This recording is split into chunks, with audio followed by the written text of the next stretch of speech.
ನಮಸ್ತಸ್ಸೈ ನಮಸ್ತಸ್ಸೈ ನಮಸ್ತಸ್ಸೈ ನಮೋ ನಮಃ.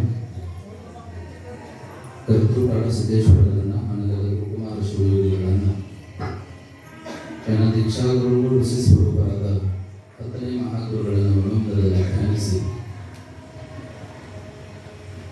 ಈ ಭವ್ಯಾಲಯದ ದಿವ್ಯ ಚೇತನಾಮೂರ್ತಿಯಾಗಿ ನಮಗೆ ನಿಮಗೆಲ್ಲರಿಗೂ ಕೂಡ ಅಜ್ಞಾನದ ಸುಳಿಯನ್ನು ಕಳೆದು ಜ್ಞಾನವನ್ನು ತನ್ನ ಆಶೀರ್ವಾದದ ಮುಖಾಂತರ ನಮಗೆಲ್ಲ ನೀಡುತ್ತಿರುವ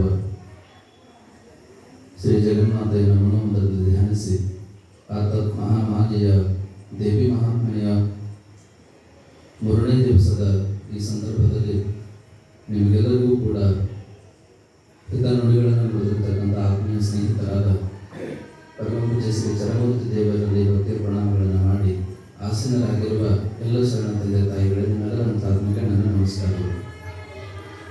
ನಾ ಶ್ಲೋಕಾಂತರವಾದ ಯಾ ದೇವಿ ಸರ್ವಭೂತೇಷು ಮಾತೃರೂಪೇಣ ಸಂಸ್ಥಿತಾ ನಮಸ್ತಸ್ಸೈ ನಮಸ್ತಸ್ಸೈ ನಮಸ್ತಸ್ಸೈ ನಮೋ ನಮಃ. ಯಾ ದೇವಿ ಸರ್ವಭೂತೇಷು ಶಕ್ತಿರೂಪೇಣ ಸಂಸ್ಥಿತಾ ನಮಸ್ತಸ್ಸೈ ನಮಸ್ತಸ್ಸೈ ನಮಸ್ತಸ್ಸೈ ನಮೋ ನಮಃ. 2ನೇ ಅಧ್ಯಾಯ. ಶ್ರೀದೇವಿಯು ಬ್ರಹ್ಮರುದ್ರ ವಿಷ್ಣುಗಳಿಗೆ ವರವನ್ನಿತ್ತು ಕಳುಹಿಸಿತು.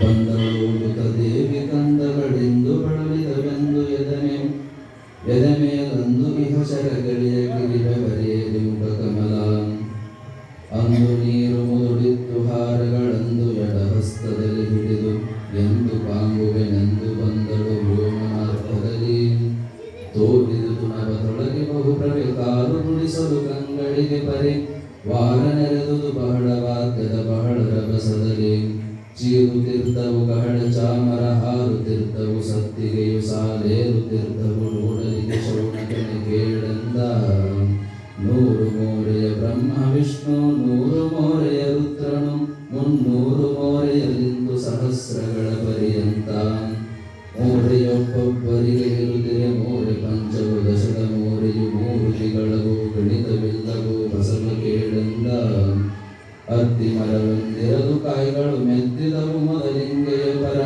ಮತ್ತೆ ಮೂಲ ಪ್ರಕೃತಿಯಲ್ಲಿ ಬ್ರಹ್ಮಾಂಡನಂದಿರವು ಇತ್ತ ಕೇಳೊಂದೊಂದು ಅಜಾಂಡಗೆ ಕರ್ತೃವಿಹರೆಂಬಂತೆ ಮೂವರು ವಿಸ್ತರಿಸಲಬಲ್ಲ ಆ ಬ್ರಹ್ಮಾದಿಗಳನ್ನೆಂದ ಕೇಳು ನಂದಿ ಅಜಾಂಡವಿದುತಾ ಹೇಳಲೈಕೆ 100 ಕೋಟಿಯು ಕೀಳು ಯೋಜನವಿದುವೆ ಬಹು ಬಹಳ ವಿಧಿಗೆಂದು ಮೇಲೆ ತಿಳಿದು ಗುಣಿಹುದಿದೆಯೋ ಆ ಮೇಲೆ ತಿಳಿ ಅದಕ್ಕಿಂತ 100 ಪಾಲುದು ಗಣಿಯು ಇಂದು ಬ್ರಹ್ಮಾಂಡಿಹವು ಕೇಳೆಂದ.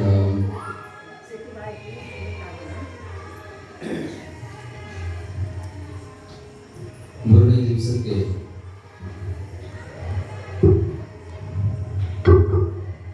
ನಾವೆಲ್ಲರೂ ಕೂಡ ಪಾದಾರ್ಪಣೆ ಮಾಡಿದ್ದೇವೆ. ನಾವೆಲ್ಲ ನೋಡಿದ್ವಿ. ಶಿವ ನಂದೇಶಿಗೆ ಹೇಳಕ್ಕಂತ ಈ ಜಗತ್ತಿಗೆ ಏನು ಆ ದೇವಿ ಸಾಕಾರ ರೂಪದೊಳಗೆ ಈ ಪ್ರಕೃತಿಯಾಗಿ ಕಾಣ್ತಿದ್ದಾಳೆ, ಅಂತಹ ತಾಯಿಯನ್ನು ನಾನು ಧ್ಯಾನ ಮಾಡ್ತೇನೆ ಅಂತ ಹೇಳಿ ಶಿವ ನಂದೀಶಿಗೆ ಹೇಳ್ತಿದ್ದಾನೆ.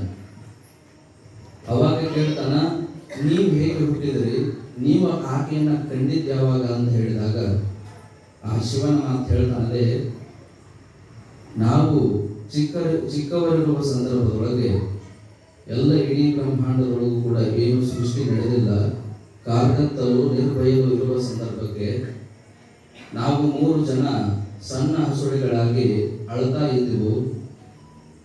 ಆ ಸಂದರ್ಭಕ್ಕೆ ಶಿವ ಹೇಳ್ತಾನೆ, ಆ ಸಂದರ್ಭದಲ್ಲಿ ಹೇಗೆ ಒಂದು ಕಂದ ತಾಯಿ ಇರಲಾರದೆ ಹೇಗೆ ಬಳಲ್ತದೋ ಆ ಅಳುವನ್ನು ಅಳ್ತಾ ಇರುವ ಸಂದರ್ಭಕ್ಕೆ ನಮಗೆ ಎಷ್ಟೋ ವರ್ಷಗಳು ಗತಿಸಿದವು. ಹಾಗೆ ಅಳ್ತಾ ಇದ್ದ ಸಂದರ್ಭಕ್ಕೆ ಒಂದು ದಿವಸ ಆಕಾಶವಾಣಿ ಆಗ್ತದ, ನನ್ನ ತಾಯಿ ಯಾರು, ನಾವು ಹೇಗೆ ಹುಟ್ಟಿದ್ವಿ ಅಂತ ಹೇಳಿ ಆ ಅಳಲನ್ನು ತೋಡಿಕೊಳ್ಳುವ ಸಂದರ್ಭಕ್ಕೆ ಆಕಾಶವಾಣಿ ಆಗ್ತದೆ.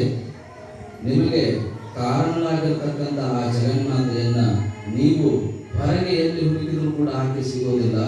ಆಕೆಯನ್ನು ಹುಡುಕಬೇಕಾಗಿದ್ದು ನಭೋವಾಚನ ಹೇಳ್ತದೆ, ಕಣ್ಣುಗಳನ್ನು ಮುಚ್ಚಿರಿ, ಆಕೆಯನ್ನು ಒಳಗೆ ಧ್ಯಾನಿಸಿರಿ ಅಂತ ಒಂದು ನಭೋವಾಚನ ಆಗ್ತದೆ.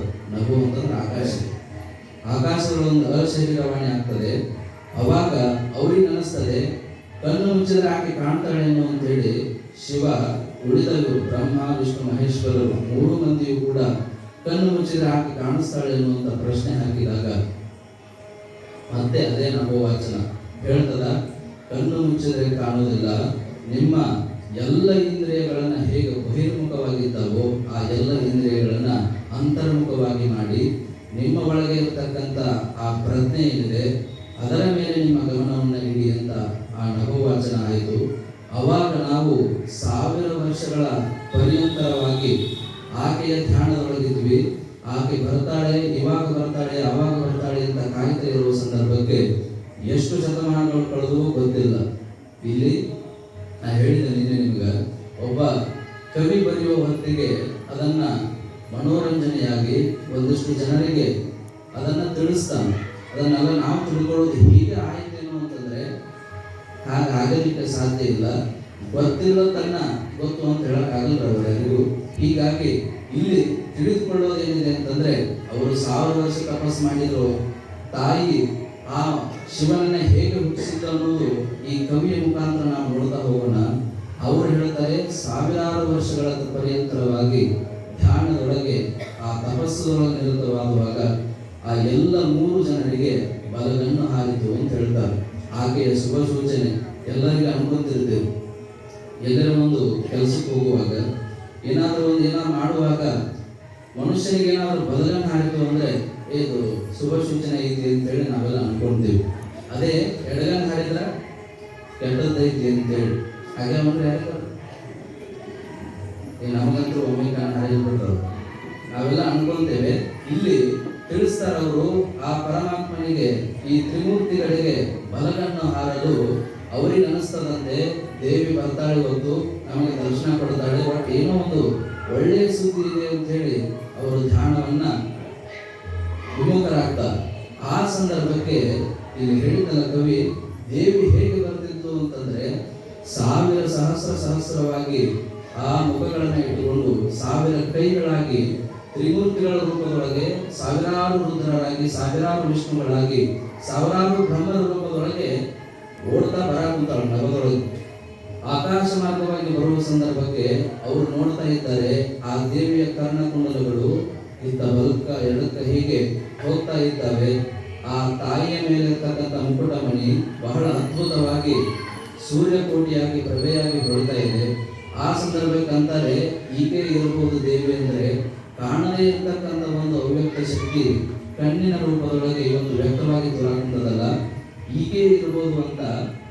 ಹೇಗೆ ಒಬ್ಬ ಮನುಷ್ಯನಿಗೆ ತಾಯಿಯನ್ನು ಕಳೆದುಕೊಂಡಿರ್ತಕ್ಕಂಥ ವ್ಯಕ್ತಿಗೆ ತಾಯಿಯ ಹಂಬಲ ಹೇಗಿರ್ತದೆ ಅಂತಂದ್ರೆ, ಓಶೋ ಒಂದ್ ಕಡೆ ಹೇಳ್ತಾರೆ, ಅವನ ಹತ್ರ ಓಶೋ ಅವನ ಜೊತೆ ಒಬ್ಬ ಗೆಳೆಯ ಮುನ್ನಾ ಅಂತೇಳಿ ಅವನ ಹೆಸರು. ಇವರು ಅವರ ತಾಯಿ ಒಂದು 60 ಕಿಲೋಮೀಟರ್ ದೂರ, 60 ಕಿಲೋಮೀಟರ್ ದೂರದೊಳಗೆ ಅವ್ರ ಮನೆ ಇರ್ತದ. ಇವರು ಬೇರೆ ಗ್ರಾಮಕ್ಕೆ, ಬೇರೆ ನಗರಕ್ಕೆ ಕೆಲಸಕ್ಕೆ ಬಂದಿರ್ತಾರೆ. ಓಶೋ ಅವರೇ ಹೇಳ್ತಾರೆ, ಮನುಷ್ಯನಿಗೆ ಕಣ್ಣು ಅರಿಯದಿದ್ರು ಕೂಡ ಕರಳು ಅರಿತದೆ ಅನ್ನೋದಕ್ಕೆ ಎಂತಹ ಸಂದರ್ಭ ಅಂದ್ರೆ, ನೀವು ಬಹಳಷ್ಟು ನೋಡಿರ್ತೀರಿ. ಮನುಷ್ಯ ಇನ್ನೇನು ಕೋಮಾ ಸ್ಟೇಜ್ ಅಂತ ಹೇಳ್ತೀವಿ ನಾವೆಲ್ಲ, ಇಲ್ಲ ಪ್ರಜ್ಞೆ ಇಲ್ಲದೆ ಅವ್ನಿಗೇನು ಇಂಥವ್ರು ಬರುವಿಕೆ ಕಾಯಕಂತ ನಾವೆಲ್ಲ ಅನ್ಕೊಂಡಿರ್ತೇವೆ. ಅಂಥವ್ರು ಬಂದ ಮೇಲೆ ಪ್ರಾಣ ಬಿಟ್ಟವ್ರು ಎಷ್ಟೋ ಮಂದಿ ಅದಾರ. ನಮ್ಮ ದೊಡ್ಡ ಗುರುಗಳು ಅವ್ರ ಶಿಷ್ಯರಿದ್ರು ಬೀಳ್ಕೊಡ್ದಾಗ, ಅವರು ಅಜ್ಜಾರು ಬಂದ್ರೆ ಅವ್ರ ಪಾದದ ಮೇಲೆ ನಾ ಪ್ರಾಣ ಬಿಡಬೇಕು ಅಂತ ಅವನ ಆಸೆ. ಎಲ್ಲೇ ಇರ್ತಕ್ಕಂಥ ಅಜ್ಜರು ಅವರು ಬರೋ ಮಠ 3 ದಿವಸ ಪ್ರಾಣ ಹಿಡ್ಕೊಂಡು ಕುಂದಿದ್ರು. ಗುರುಗಳು ಬಂದು ಪಾದ ಪೂಜೆ ಮಾಡಿಕೊಂಡು ಅವರ ಪಾದೋದಕ ಕೊಡಲು ಪ್ರಾಣ ಬಿಟ್ಟರು. ಈಗ ಏನು ಅಂತಂದ್ರೆ, ಮನುಷ್ಯನಿಗೆ ಆ ಮುನ್ನ ಅಂತಕ್ಕಂಥ ವ್ಯಕ್ತಿ ಬಹಳ 50-60 ಕಿಲೋಮೀಟರ್ ದೂರದಿರತಕ್ಕಂಥ ಅವರು ಪ್ರಯಾಣ ಮಾಡಕ್ಕಂತ. ಅವಾಗ ಯಾರು ತಾಯಿಯ ಧ್ವನಿಯೊಳಗೆ ಮುನ್ನ ಅಂತ ಹುಡುಕಾಗತ್ತಂತ, ಏನು ಆರ್ತನಾದ ಅಂತೀವಿ. ಆ ದುಃಖದಲ್ಲಿರ್ತಕ್ಕಂಥ ಆ ಭಾವ ಹೊರಗೆ ಬರ್ತದೆ. ನಾವು ಏನಾದ್ರೂ ದುಃಖಗಳಾದಾಗ ಅಳ್ತೀವಲ್ಲ, ಹೇಗೆ ಅಳ್ತೇವೆ ಅಂತಂದ್ರೆ ಮನಸ್ಸಿನೊಳಗೆ ಪೂರ್ತಿ ಅನುಕಂಪ ಹುಟ್ಟಿ ಎಲ್ಲ ಭಾವವನ್ನು ಹೊರಗೆ ಹಾಕ್ತೇವೆ. ಹಾಗೆ ತಾಯಿಯ ಧ್ವನಿಯೊಳಗೆ ಅವನು ಕೇಳಿಸ್ದಂಗಾಯ್ತು, ಹೇ ಮುನ್ನ ಅಂತೇಳಿ ಒದರ್ದಂಗಾಯ್ತು. ಅವ ಮಗ್ಳಿದ್ದವನು ಕೇಳ್ತಾನ, ಅಲ್ಲ ಯಾರಾದ್ರೂ ನನ್ನ ಹೆಸರು ಒದರಾಕುಂತಾರೇನು ಅಂತೇಳಿ. ಇಲ್ಲಿ ಬಿಡಪ್ಪ ಯಾರು ಒದರಾಕುಂತಿಲ್ಲ, ಇಲ್ಲಿ ಯಾರು ಅಂತ ಹೋಗಿಲ್ಲ ಬಸ್ನೊಳಗ. ಒದರಿದ್ರು ಗೊತ್ತಾಗ್ತಿದ್ರು, ಹಿಂದಿನವರದ್ದು ನೋಡ್ತಿದ್ರು. ಅವಾಗ ಗೊತ್ತಾಗುದಿಲ್ಲ, ಹೋಗ್ತಾರು. ಇವನಿಗೆ ಅದೇ ಆರ್ತನಾದ ಅವಾಗ ಕೇಳ್ತಾ ಇರ್ತದ. ಇವರು ಹೋಗ್ತಾರೆ. ಅವಾಗ ಫೋನ್ ಇದ್ದಿದ್ರು, ಈಗೆಲ್ಲ ಟೆಲಿಫೋನ್ ಅಲ್ಲ. ಅವರು ಎಲ್ಲಿ ಕೆಲಸ ಮಾಡ್ತಿದ್ರು ಅಲ್ಲಿ ಹೋಗಿ ಟೆಲಿಫೋನಿಗೆ ಮಣಿಗೆ ಫೋನ್ ಹಚ್ತಾರೆ. ಮಣಿಗೆ ಫೋನ್ ಹಚ್ಚಿದಾಗ ಆಶ್ಚರ್ಯ ಏನು ಅಂದ್ರ, ಅವರ ತಾಯಿ ಇವನ ಹೆಸರಿನ ಮೇಲೆ ಪ್ರಾಣ ಬಿಡಲಿಕ್ಕೆ ಸಿದ್ಧಳಾಗಳ. ಪಂಟದ ಪ್ರಾಣ ಮಗಳನ್ನೇ ನೆನೆಸಾಕ್ ಕುಂತಾಳ. ಅವ 60 ಕಿಲೋಮೀಟರ್, ತಾಯಿ ಇಲ್ಲೇ. ಆ ಸಂಬಂಧ ಹೇಗಿದೆ ಅಂತಂದ್ರೆ, ಆರ್ತನಾದ ಮನುಷ್ಯನಿಗೆ ಹೇಳ್ತಾರೆ, ಕಣ್ಣು ಅರಿಯದಿದ್ರು ಕೂಡ ಆ ತಾಯಿಯ ಕರುಳು ಅರಿತದೆ ಅಂತೇಳಿ. ಹಾಗೆ ತಾಯಿಯ ಮತ್ತು ಮಗನ ಸಂಬಂಧ ಹೇಗಿರ್ತಾವೆ ನೀವೆಲ್ಲ ಆಮೆ ನೋಡ್ಕೊಂಡ್ರೆ ಗೊತ್ತಾಗ್ತದೆ. ಆಮೆ ತನ್ನ ಮರಿಗಳಿಗೆ ಎಲ್ಲೋ ಇರ್ತಾವ, ಆದ್ರೆ ಅದನ್ನ ನೆನೆಸ್ಕೊಂಡ್ರೆ ಅವುಗಳಿಗೆ ಗೊತ್ತಾಗ್ತದಂತ ನಮ್ಮ ಅವು ಕರೆಯಾಕೊಂಡಾಳ ಅಂತೇಳಿ. ಇದು ಸಂಬಂಧ.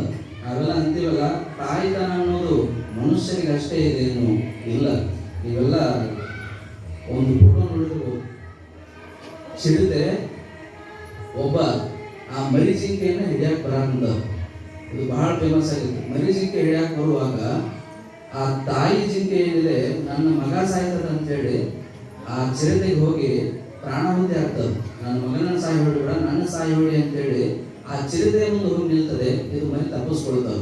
ಅರ್ಥ ಏನು ಅಂತಂದ್ರೆ, ತಾಯ್ತನ ಅನ್ನೋದು ಸಕಲ ಜೀವಜಂತುಗಳು ಇರ್ತಕ್ಕಂಥದ್ದೇ. ಇವತ್ತು ನೀವು ಚೋಳು ನೋಡಿದ್ರ, ಚೋಳು ಗೊತ್ತಲ್ರಿ, ಮರಿಗಳನ್ನು ಹಾಕ್ತದೆ ಚೋಳು. ಆದರೆ ಅವುಗಳಿಗೆ ಮರಿಗಳಾದ ಸಂದರ್ಭಕ್ಕೆ, ಊಟ ಇಲ್ಲದ ಸಂದರ್ಭಕ್ಕೆ ಏನಾಗ್ತದೆ, ಅದೇ ತಾಯಿ ತನ್ನ ಪ್ರಾಣವನ್ನು ಕೊಟ್ಟು ಅವುಗಳಿಗೆ ಆಹಾರ ಆಗ್ತದೆ. ಇದು ಏನು ಕರಡು ಅಂತಕ್ಕಂಥದ್ದು. ಈ ಕರಡು ಯಾವುದ್ರಿ? ಇದೇ ದೇವಿ ಸಂಕೇತನೆ. ಆಕೆಯ ಮಾಯಿಂದಲೇ ಆಗ್ತಕ್ಕಂಥದ್ದು. ಒಂದು ಹುಲಿ ತನ್ನ ಮಕ್ಕಳಿಗೋಸ್ಕರ ಎಷ್ಟೋ ಕಷ್ಟಪಟ್ಟು ಬೇಟೆಯಾಡಿ ಆಹಾರ ಕೊಡ್ತದ. ಇದೆಲ್ಲವೂ ಕೂಡ ತಾಯಿ ಸಂಬಂಧ. ಇಲ್ಲಿ ಹೇಳಲ್ಪಟ್ಟಿರೋದೇನು ಅಂತಂದ್ರೆ, ಆ ಮುನ್ನ ಅಂತಕ್ಕಂಥ ವ್ಯಕ್ತಿಗೆ ಫೋನ್ ಹಚ್ಚಿದಾಗ ಗೊತ್ತಾಗಿದ್ದೇನು, ನನ್ನ ತಾಯಿ ಬಹಳ ಗಂಭೀರ ಸ್ಥಿತಿಯೊಳಗದಾಳ ಅಂತ ಹೇಳಿ ಅವ್ರಿಗೆ ಗೊತ್ತಾಗ್ತದೆ. ಹಾಗೆ ಇಲ್ಲಿ ಹರಿಹರ ಬ್ರಹ್ಮಾದಿಗಳಿಗೂ ಕೂಡ ತಾಯಿ ಅಷ್ಟು ದೂರ ಬರುವಾಗ ಇವರಿಗೆ ಆ ಆರ್ತನಾದ ಅಳು ಪ್ರಾರಂಭ ಆಗ್ತದೆ.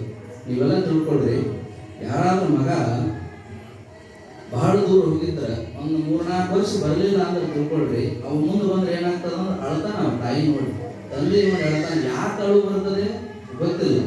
ಆದರೆ ಈ ವ್ಯಕ್ತಿಗೆ, ಈ ಎಲ್ಲ ತ್ರಿಮೂರ್ತಿಗಳಿಗೆ ಅವರನ್ನು ನೋಡಿ ಅಳು ಬರಾಕಿದ್ದ. ಅವಾಗ ದೇವಿ ಅಂತಾಳಂತ, ನನ್ನ ಇಡೀ ವೇದಗಳು ಶ್ರುತಿಗಳು ಕೊಂಡಾಡಕುಂತಾವು. ನೀನು ದಯಾಮಯಿ, ಕರುಣಾಮಯಿ, ಅನುಕಂಪವಂತೆ ಅಂತ ಎಲ್ಲ ಈ ಶ್ರುತಿಗಳು ನಾದವನ್ನು ಎಲ್ಲವನ್ನ ಹೊರಡಿಸ್ತಿದ್ದಾವೆ. ಆದರೆ ಇಷ್ಟು ದಿವಸ ನಿಮ್ಮನ್ನ ಕಾಯಿಸಿ ನಾನು ಬಹಳ ತಪ್ಪು ಮಾಡಿಬಿಟ್ನಲ್ಲ, ಆ ವಾಕ್ಯಗಳನ್ನು ಹುಸಿಯಾಗಿಸ್ಬಿಟ್ನಲ್ಲ ಅಂತೇಳಿ ತಾಯಿ ಆ ವಾತ್ಸಲ್ಯಪೂರ್ವಕ ಮಾತುಗಳನ್ನು ಆಡ್ತಾಳೆ. ಅವಾಗ ಮಕ್ಕಳು ಅವರಿಗೆ ಹೇಳ್ತಾಳೆ, ಆಯ್ತು ನೀನು ಬಂದಿಯಲ್ಲ ಸಾಕು ನಮಗ ಅಂತೇಳಿ ತ್ರಿಮೂರ್ತಿಗಳು ಅಂತಾರೆ ದೇವಿಗೆ. ಅವಾಗ ದೇವಿ ಅಂತಾಳ, ಯಾವುದೇ ಒಂದು ಮಗು ಹೇಳ್ತಾರೆ, ಯಾವುದೇ ಒಂದು ಮಗು ದೊಡ್ಡವನಾಗುವ ತನಕ ಏನಿದೆ ತಾಯಿಯ ಜವಾಬ್ದಾರಿ ಇರುತ್ತದೆ. ಮಕ್ಕಳೇನಾದ್ರೂ ಬೆಳೆಯಬೇಕಾಗಿದ್ರೆ ನಾವು ಮಾಡ್ಕೊಳ್ಳೋದೇನು, ತ್ಯಾಗ ಬೇಕು. ಮಕ್ಕಳು ತಾಯಿಯನ್ನು ಬಿಟ್ಟು ಹೋಗಲೇಬೇಕು. ಆಗಲೇ ಇದ್ರೆ ಯಾವ ಮಕ್ಕಳು ಕೂಡ ಏನನ್ನು ಸಾಧಿಸೋದಿಲ್ಲ ಅಂತೇಳಿ. ನೀವು ಇತಿಹಾಸ ತೆಗೆದು ನೋಡಿ, ಯಾವ ನೀವು ದೊಡ್ಡ ದೊಡ್ಡ ರಾಜರುಗಳು ಅಂತ ಏನು ಹೇಳ್ತೇರೋ ಅವರು ಬೆಳಿಗ್ಗೆ 12 ವಯಸ್ಸು ಆಯಿತು ಅಂತಂದ್ರೆ ಅವರನ್ನು ಗುರುಕುಲಕ್ಕೆ ಹಾಕ್ತಿದ್ರು ಆವತ್ತಿನ ಕಾಲ. ಈಗೂ ಕೂಡ ಒಂದೊಂದು ಮನೆಯೊಳಗೆ ಸಂಪ್ರದಾಯ ಅದಾವೇನು, 12 ವರ್ಷ ಆಯಿತು ಅಂದ್ರೆ ಗುರುಕುಲಕ್ಕೆ ಹಾಕ್ತಾರೆ. ಇಲ್ಲ 8 ವರ್ಷ, ಎಷ್ಟು 12 ವರ್ಷ. 12 ವರ್ಷ ಅಲ್ಲಿ ಕಲಿಬೇಕು ಅವರು. ಈಗಿನ ತಾಯಂದ್ರಿಗೆಲ್ಲ ನನ್ನ ಮಗ ನನ್ನ ಬಿಟ್ಟು ಹೋಗಂಗಿಲ್ರಿ, ನಾವು ಭಾಳ ಪ್ರೀತಿಗೆ ಸಾಕಿವಿ ಅಂತ. ಆದರೆ ವಿಚಾರ ಏನು ಅಂದ್ರೆ, ಯಾವ ವ್ಯಕ್ತಿ ತಾಯಿಯಿಂದ ಒಂದಿಷ್ಟು ಅಗಲಿಕೆಯನ್ನ ಅನುಭವಿಸ್ತಾನೋ ಅವನಿಗೆ ತಾಯಿ ಬೆಲೆ ಗೊತ್ತಿರ್ತದೆ. ಇವತ್ತು ನಾವೆಲ್ಲ ಶಿವಮೊಗ್ಗಕ್ಕೆ ಹೋಗುವಾಗ ಎಷ್ಟಿದ್ವಿ ಅಂದ್ರೆ 6ನೇ 8 ವಯಸ್ಸು, 11 ವಯಸ್ಸು ಇತ್ತು. ಅವಾಗ ಅದೇನು ಅಂತಂದ್ರೆ, ಮನುಷ್ಯನಿಗೆ ಬದುಕಿನ ಪಾಠ ಗೊತ್ತಾಗಬೇಕು ಅಂತಂದ್ರೆ ಮನುಷ್ಯ ತಾಯಿಯನ್ನು ಒಂದಿಷ್ಟು ಅಗಲೇಬೇಕು. ಹೀಗಾಗಿ ಇಲ್ಲಿ ಏನಾಗ್ತದೆ, ತಾಯಿ ಅಭಯ ಕೊಡ್ತಾಳ, ನಾನು ನಿಮ್ಮನ್ನ ಜನ್ಮವನ್ನು ಕೊಡಲಿಕ್ಕೆ ಕಾರಣ ಏನು ಅಂತಂದ್ರೆ ಸುಮ್ಮನೆ ಎಲ್ಲ ಮಕ್ಕಳು ಹಾಗೆ ಬದುಕೋದಂತಲ್ಲ. ಹೇಳ್ತಾರೆ, ನಿಮಗೆ ಬಹಳ ಜವಾಬ್ದಾರಿ ಐತಿ, ಆ ಜವಾಬ್ದಾರಿ ಸ್ಥಾನ ಕೊಡಕ್ ಮುಂದಿನ ಅದಕ್ಕೆ ನೀವು ಸಿದ್ಧರಾಗಬೇಕು ಅಂತ ಹೇಳ್ತಾರ ತಾಯಿ. ಮಕ್ಕಳಂತಾರ ಅವರೆಲ್ಲರೂ, ನಮ್ಗೆ ಯಾವ ಜವಾಬ್ದಾರಿ ಬೇಡ, ನಿನ್ನ ಪಾದದೊಳಗಿದ್ದು ನಾವು ಸುಖವಾಗಿರ್ತೇವೆ, ನಿಮ್ಮ ಪಾದವೇ ಸಾಕು ನನಗಂತೇಳಿ ತ್ರಿಮೂರ್ತಿಗಳು ದೇವಿಯನ್ನು ಬಿಡುವಾಗ ಹಾಗೆ ಅಂತಾಳ, ನಿಮ್ಮನ್ನು ಬಿಟ್ಟು ಎಲ್ಲಿ ಹೋಗೋದಿಲ್ಲ, ನಾನು ನಿಮಗೆ ಒಂದಿಷ್ಟು ಜವಾಬ್ದಾರಿ ಕೊಡ್ತೇನೆ.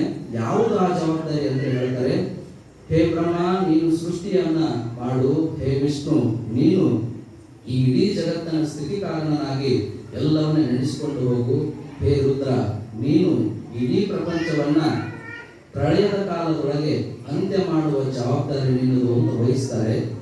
ಅವ್ರಿಗೆ ಗೊತ್ತಾಗೋದಿಲ್ಲ.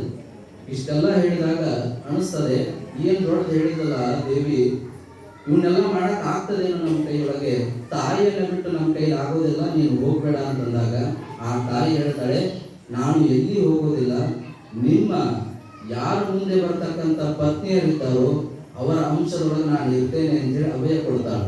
ಅವಾಗ ತಿಳ್ಕೋಬೇಕು, ಇಲ್ಲಿಯ ಗಂಡ ಹೆಂಡತಿ ಸಂಬಂಧ ಅಲ್ಲಿಯ ಗಂಡ ಹೆಂಡತಿ ಸಂಬಂಧ ಬೇರೆ. ನಾವೆಲ್ಲ ಅನ್ಕೋಬಹುದು ಅವ್ರಿಗೆ ಮಕ್ಕಳು ಇದ್ದಾರೆ, ಇದು ಪೌರಾಣಿಕ ಕಲ್ಪನೆಯೊಳಗೆ ನಾವೆಲ್ಲ ನೋಡ್ಬೇಕಾಗ್ತದೆ. ನಾವು ಹೇಳ್ತಾರೆ ನಮ್ಮವರು, ಇಡೀ ದೇಶದೊಳಗೆ ಪ್ರಪಂಚವನ್ನು ಹುಡುಕೊಂಡು ಬಂದ್ರೆ ಯಾವ ಧರ್ಮವೂ ಕೂಡ ಮನುಷ್ಯನನ್ನ ದೇವರನ್ನಾಗಿ ಮಾಡುವ ಹೆಸರನ್ನ ಬಹಳಷ್ಟು ಕಡಿಮೆ ಹೇಳ್ಯಾವ.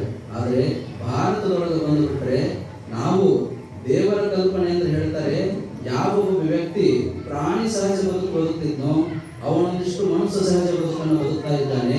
ಅದೇ ಮನುಷ್ಯ ಹೀಗೆ ಬದುಕಲಾಗದೆ ಒಂದಿಷ್ಟು ದೇವ ಸಮಾನವಾದ ಬದುಕು ಬದುಕಿ ಬಿಟ್ರೆ ಅವನೇ ಋಷಿ ಆಗ್ತಾನೆ.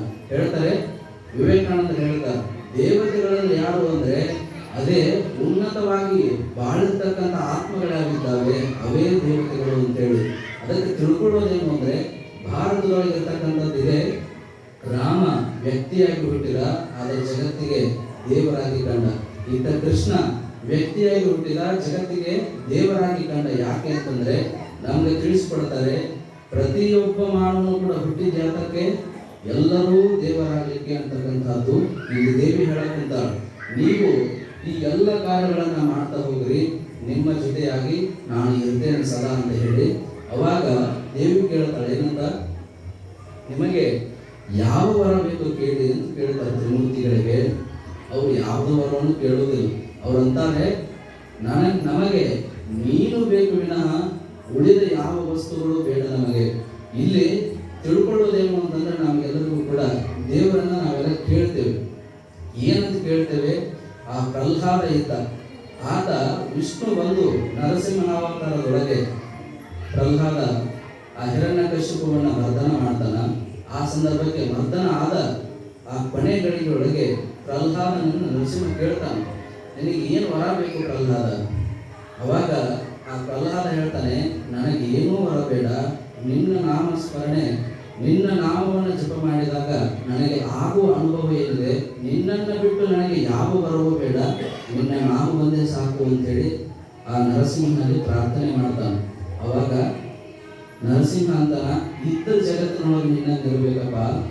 ಹೇಳ್ತಾರೆ, ಜಾನಾಮಿ ಅಹಂ ಶೇವ ಧರಿತ್ಯ ನಿತ್ಯ ಅಂತ ಹೇಳ್ತಾರೆ, ಈ ಜಗತ್ತಿನೊಳಗೆ ಯಾವ್ಯಾವುದು ವಸ್ತುಗಳು ದುಡ್ಡು ಅಂತ ತಿಳ್ಕೊಂಡಿದ್ದೇವೋ ಅವೆಲ್ಲವೂ ಕೂಡ ಅನಿತ್ಯ ಅಂತ ಹೇಳ್ತಾರೆ.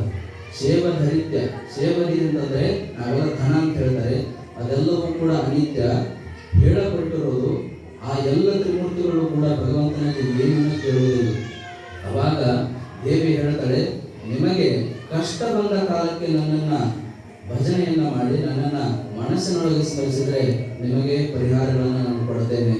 ಈ ಒಂದು ವರವನ್ನು ಕೊಟ್ಟು ಅವರು ಆ ದೇವಿ ಅವ್ಯಕ್ತವಾಗಿ ಹೋಗ್ತಾಳೆ. ಇಲ್ಲಿ ತಿಳ್ಕೊಳ್ಳೋದೇನು ಅಂತಂದ್ರೆ, ಇಲ್ಲಿ ಆ ಶಿವ ಬೇರೆ ಅಲ್ಲ, ಮನುಷ್ಯರಾಗಿರ್ತಕ್ಕಂಥವ್ರು ನಾವು ಬೇರೆ ಅಲ್ಲ. ನಾವು ತಿಳ್ಕೋಬೇಕು, ಶಿವ ಹೇಳಕ್ಕಂತಾನೆ ಏನಂತ, ಆ ದೇವಿ ಬರ್ತಾಳೆ, ಬಂದು ಅವರು ಧ್ಯಾನ ಮಾಡುವಾಗ ಆ ದೇವಿ ಅವರಿಗೆ ಅಭಯವನ್ನು ಕೊಡ್ತಾಳೆ, ನಾನು ನಿಮ್ಮ ಜೊತೆ ಸದಾ ಇರ್ತೇನೆ. ವಿಚಾರ, ತ್ರಿಮೂರ್ತಿಗಳು ಒಂದು ಶಕ್ತಿಯನ್ನ ಧ್ಯಾನ ಮಾಡ್ತಾರೆ ಅಂತಂದ್ರೆ ಇದೇ ಅರ್ಥ. ನಾವಾಗಿರ್ತಕ್ಕಂಥ ನಾವೆಲ್ಲರೂ ಕೂಡ ನಾವೆಲ್ಲ ಪೂಜೆ ಮಾಡ್ತೀವಿ. ಯಾಕೆ? ಶಾಂತಿ ಇರಲಿ, ಸುಖ ಸಿಗಲಿ ಅಂತೇಳಿ. ಇಲ್ಲಿ ನಾವೆಲ್ಲರೂ ಕೂಡ ಪೂಜೆ ಮಾಡುವಾಗ, ಧ್ಯಾನ ಮಾಡುವಾಗ ಒಬ್ರು ಸಾಕಾರ ದೇವತೆಯನ್ನ ಪೂಜೆ ಮಾಡ್ತಾರೆ, ಇನ್ನೊಬ್ರು ನಿರಾಕಾರ ದೇವತೆ, ಅವನಿಗೆ ಆಕಾರ ಇಲ್ಲ, ಅವನನ್ನ ಅನಂತವಾಗಿ ನೋಡ್ತೇವೆ ಅಂತ ತಮ್ಮ ಮನಸ್ಸಿನೊಳಗೆ ಆತನನ್ನ ಧ್ಯಾನಿಸ್ತಾರಲ್ಲ, ಆ ಪರಮಾತ್ಮ ಏನಿದ್ರು ಎಲ್ಲರೂ ಒಳಗೆ ಧ್ಯಾನ ಮಾಡ್ತಿದ್ರು. ಅವರ ನಿರ್ಧಾರಗಳೇನು ಅಂದ್ರೆ ಇಷ್ಟೇ, ನಾವೆಲ್ಲರೂ ಕೂಡ ಹಾಗೆ. ಯಾವ ವ್ಯಕ್ತಿ ಇಡೀ ಭಗವಂತನನ್ನ ಹೊರಗೆ ಹುಡುಕ್ತಾ ಹೋದ್ರೆ ನಮಗೆ ಅವನ ಒಂದು ಸ್ವಲ್ಪ ಅಂಶ ತಿಳಿತದೆ. ಆದರೆ ಅದೇ ಹೇಳ್ತಾರೆ, ಫಸ್ಟು ಹುಡುಕುವಾಗ ನಭೋವಾಚನ ಆಯಿತು ಅಂತ ಹೇಳಿದಲ್ಲ, ದೇವಿಯನ್ನ ಹೊರಗೆ ಹುಡುಕದೆ ಒಳಗೆ ಹುಡುಕಿ ಅಂತ ನಭೋವಾಚನ ಆಗ್ತದೆ. ಅರ್ಥ ಏನು? ನಾವೆಲ್ಲರೂ ಕೂಡ ದೇವರನ್ನ ಹೊರಗೆ ಹುಡುಕೋದೇನಿದೆ ಅದು ಒಂದಿಷ್ಟು ಸ್ವಲ್ಪ ಅಂಶ. ನಾವೆಲ್ಲ ಏನ್ ಮಾಡ್ತೇವೆ, ಗುಡಿಯೊಳಗೆ ಮಾತ್ರ ನೋಡ್ಕೊಂಡು ಹೋಗಿಬಿಡ್ತೇವೆ. ಆದರೆ ನಿಜವಾದ ಧರ್ಮದ ಉದ್ದೇಶ ಏನು ಅಂದ್ರೆ ಸಕಲ ಜನರೊಳಗೂ ಕೂಡ ದೇವರನ್ನ ಕಾಣುವುದು. ನೀನು ಹೇಳಿನಿ, ವಿಷ್ಣುವನ್ನ ಜಗತ್ತನ್ನ ಸ್ಥಿತಿ ಮಾಡ್ತಾನೆ ಅಂದ್ರೆ ಅರ್ಥ ಏನು? ಒಂದು ಗಿಡ ಏನಾದ್ರೂ ಬೆಳೀತದೆ ಅಂತಂದ್ರೆ ಅಲ್ಲಿ ವಿಷ್ಣು ಕೆಲಸ ಮಾಡಾಕುಂತಾನ. ಹೀಗೆ ಗಾಳಿ ಬೀಸಾಕುಂತದ ಅಂತಂದ್ರೆ ಅಲ್ಲಿ ವಿಷ್ಣು ಕೆಲಸ ಮಾಡಾಕುಂತಾನ ಅಂತ ಅರ್ಥ. ನೀವು ಸೂರ್ಯ ಕೆಲಸ ಮಾಡ್ತಿದ್ದಾನೆ ಅಂತಂದ್ರೆ ಅಲ್ಲಿ ಯಾವ ಶಕ್ತಿ? ವಿಷ್ಣುವೇ. ಹೀಗೆ ಒಂದು ಬೀಜ ಮೊಳಕೆ ಹೊಡೆದ ಗಿಡವಾಗ್ತದೆ ಅಂತಂದ್ರೆ ಅಲ್ಲಿ ಬ್ರಹ್ಮ ಕೆಲಸ ನಡೆದಿದೆ. ಇವತ್ತ ಒಂದು ಗಿಡ ದೊಡ್ಡದಾಗಿ ಹಾಳಾಗಿ ಹೋಗ್ತಿದೆ ಅಂತಂದ್ರೆ, ಸಂಹಾರವಾಗ್ತಿದೆ ಅಂದ್ರೆ ಅಲ್ಲಿ ಈಶ್ವರನ ಕೆಲಸ ಇದೆ ಅಂತಕ್ಕಂಥ ಅರ್ಥ. ಇದು ಕಣ್ಣಿಗೆ ಕಾಣ್ತಕ್ಕಂಥದ್ದು ನಾವೆಲ್ಲರೂ ನೋಡೋದು. ಭೂಮಿ ತಿರುಗ್ತಾ ಇದೆ, ಎಲ್ಲ ನಕ್ಷತ್ರಗಳು ತಮ್ಮ ಸ್ಥಿತಿಯೊಳಗಿದ್ದಾವೆ. ಅಷ್ಟೇ ಯಾಕೆ, ನಿಮ್ಮೊಳಗಿರ್ತಕ್ಕಂಥ ಪರಮಾತ್ಮ ಅವನ ಶಕ್ತಿ ಅಂತದ್ ನೋಡ್ರಿ. ನೀವು ಮಲಗಿರ್ತೀರಿ, ಉಸಿರಾಟ ಯಾರಾದ್ರೂ ಮಾಡ್ತಾರೆ, ಮಲಗಿದಾಗ ತನ್ನೇ ತಾನೇ ಆಗ್ತಿರ್ತದೆ. ಒಳಗೆ ಕೂತು ಯಾರು ಮಾಡ್ತಿದ್ದಾರೆ ಅದನ್ನೆಲ್ಲ? ಕಿವಿ ಕೇಳಾಕುಂತದ ನಮಗೆ. ಈ ಕಿವಿಗಳು ಹೋಗಿಬಿಟ್ರೆ ಇನ್ನೊಂದು ನಾವೇನಾಗ್ತೀವಿ, ಏನಂತಾರಲ್ಲ, ಅವೆಲ್ಲ ಅದನ್ನ ಹಾಕೊಂತೀವಲ್ಲ. ಕಾರಣ ಆ ಕಿವಿಯೊಳಗೆ ಕೂತು ಅದಕ್ಕೆ ಶಕ್ತಿ ಕೊಟ್ಟವರು ಯಾರು? ಹೇಳ್ತಾರೆ, ಕೇನೇಶಿತಂ ಪದತಿ ಪ್ರೇಷಿತಂ ಮನಃ ಕೇನ ಪ್ರಾಣ ಪ್ರಥಮ ಪ್ರೈತಿ ಯುಕ್ತ.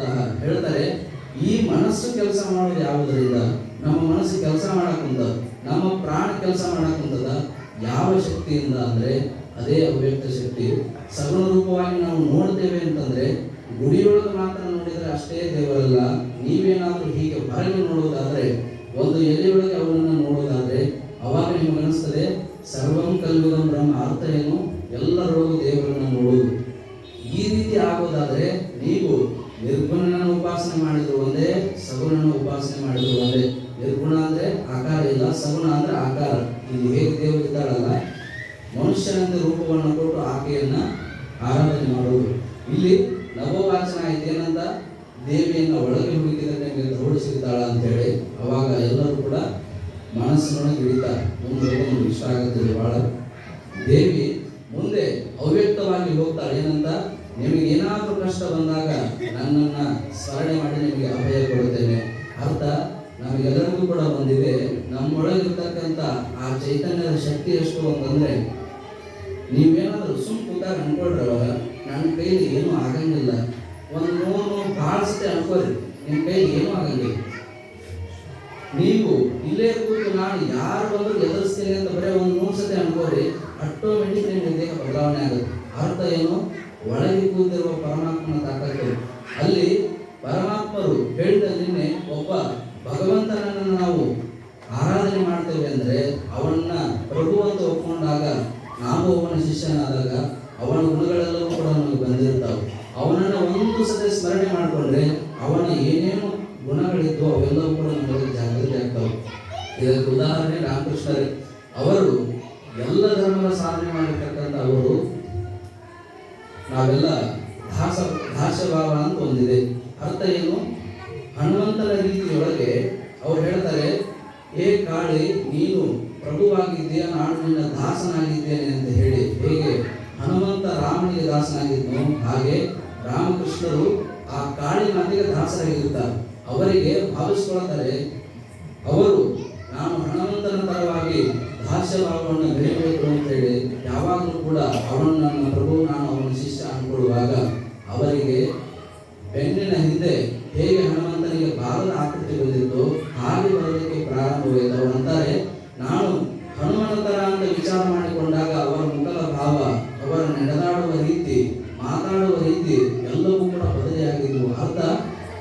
ವ್ಯಕ್ತಿ ದೇಹದೊಳಗೆ ಏನು ಅನ್ಕೊತಾನಲ್ಲ ಅದನ್ನ ತೋರಿಸುವ ಶಕ್ತಿ ನಿಮ್ಮೊಳಗೆ ಚೈತನ್ಯಕ್ಕಿದೆ. ಹೀಗೆ ಆ ತಾಯಿ ಅಭಯ ಪಡೋದೇನು ಅಂದ್ರೆ, ನೀವು ಇಲ್ಲೇ ಕೂತು ಪ್ರಾರ್ಥನೆ ಮಾಡಿದ್ರು ಕೂಡ ಒಂದೇ, ನಿಮ್ಮೊಳಗೆ ಕೂತು ಹೀಗೆಲ್ಲ ಆಗ್ಬೇಕಾಗಿದೆ, ನನಗೆ ಆಶೀರ್ವಾದ ಮಾಡುವಂತ ಕೇಳಿದ್ರೆ ನಿಮಗೆ ಪ್ರಕೃತಿ ಸಹಾಯ ಮಾಡ್ತಾರೆ. ಒಂದು ದಿವಸ ಆಗದೆ ಇರ್ಬೋದು, ಆದರೆ ನೀವು ಅನ್ಕೊಳ್ರಿ, ಒಬ್ಬ ಮನುಷ್ಯನಿಗೆ ಇಚ್ಛಾಶಕ್ತಿ ಅನ್ನೋದು ಒಂದಿದೆ. ಅದೇನಾದ್ರೂ ಜಾಗೃತಿ ಆದ ಮನುಷ್ಯನಿಗೆ ನೀವು ಅಂದುಕೊಂಡಿರುವ ಕೆಲಸಗಳು ಸಲೀಸಾಗಿ ನಡೀತಾವೆ. ಅವೆಲ್ಲ ಅಂತೀವಲ್ಲ, ಇಚ್ಛಾಶಕ್ತಿ ಏನು? ಈಗ ನಾವಂತೆ ಒಂದು ತಾಸು ಬಿಡ್ಲಾರ್ದ ಮಾತಾಡ್ತೀನಿ, ಇಚ್ಛಾಶಕ್ತಿ ಮೊದಲು ಆಗ್ಲಿಲ್ಲ ಅಂದ್ರೂ ಕೂಡ ಅದನ್ನು ಪ್ರಯತ್ನ ಪೂರ್ವಕವಾಗಿ ನಾವು ಶಕ್ತಿಯನ್ನು ಜಾಗೃತಿ ಮಾಡ್ಕೊತ ಹೋದರೆ ಇದರ ವ್ಯಾಪ್ತಿ ಬಹಳ ದೊಡ್ಡದಾಗ್ತದೆ. ಮುಂದೆ ಏನಾಗ್ತದೆ, ನಾವೇನಾದ್ರೂ ಸತ್ಯವಾಕ್ಯ ಪರಿಪಾಲನೆ ಮಾಡ್ತಾ ಹೋದ್ರೆ ನಾವು ಅಂದ ಮಾತುಗಳು ಸತ್ಯವಾಕ್ಯಕ್ಕೆ ಪ್ರಾರಂಭವಾಗ್ತವೆ. ಇದು ಇಚ್ಛಾಶಕ್ತಿ. ಇಲ್ಲಿ ಹೇಳಿಕ್ಕಿರೋದೇನು ಅಂದ್ರೆ, ನಾವು ಆ ದೇವಿಯನ್ನ ಒಳಗಿನಿಂದ ಸ್ಮರಣೆ ಮಾಡಿದ್ರು ಒಂದೇ, ಆಕೆಯನ್ನು ರೂಪವಾಗಿ ಇಟ್ಕೊಂಡು ಸ್ಮರಣೆ ಮಾಡಿದ್ರು ಕೂಡ ಅಷ್ಟೇ.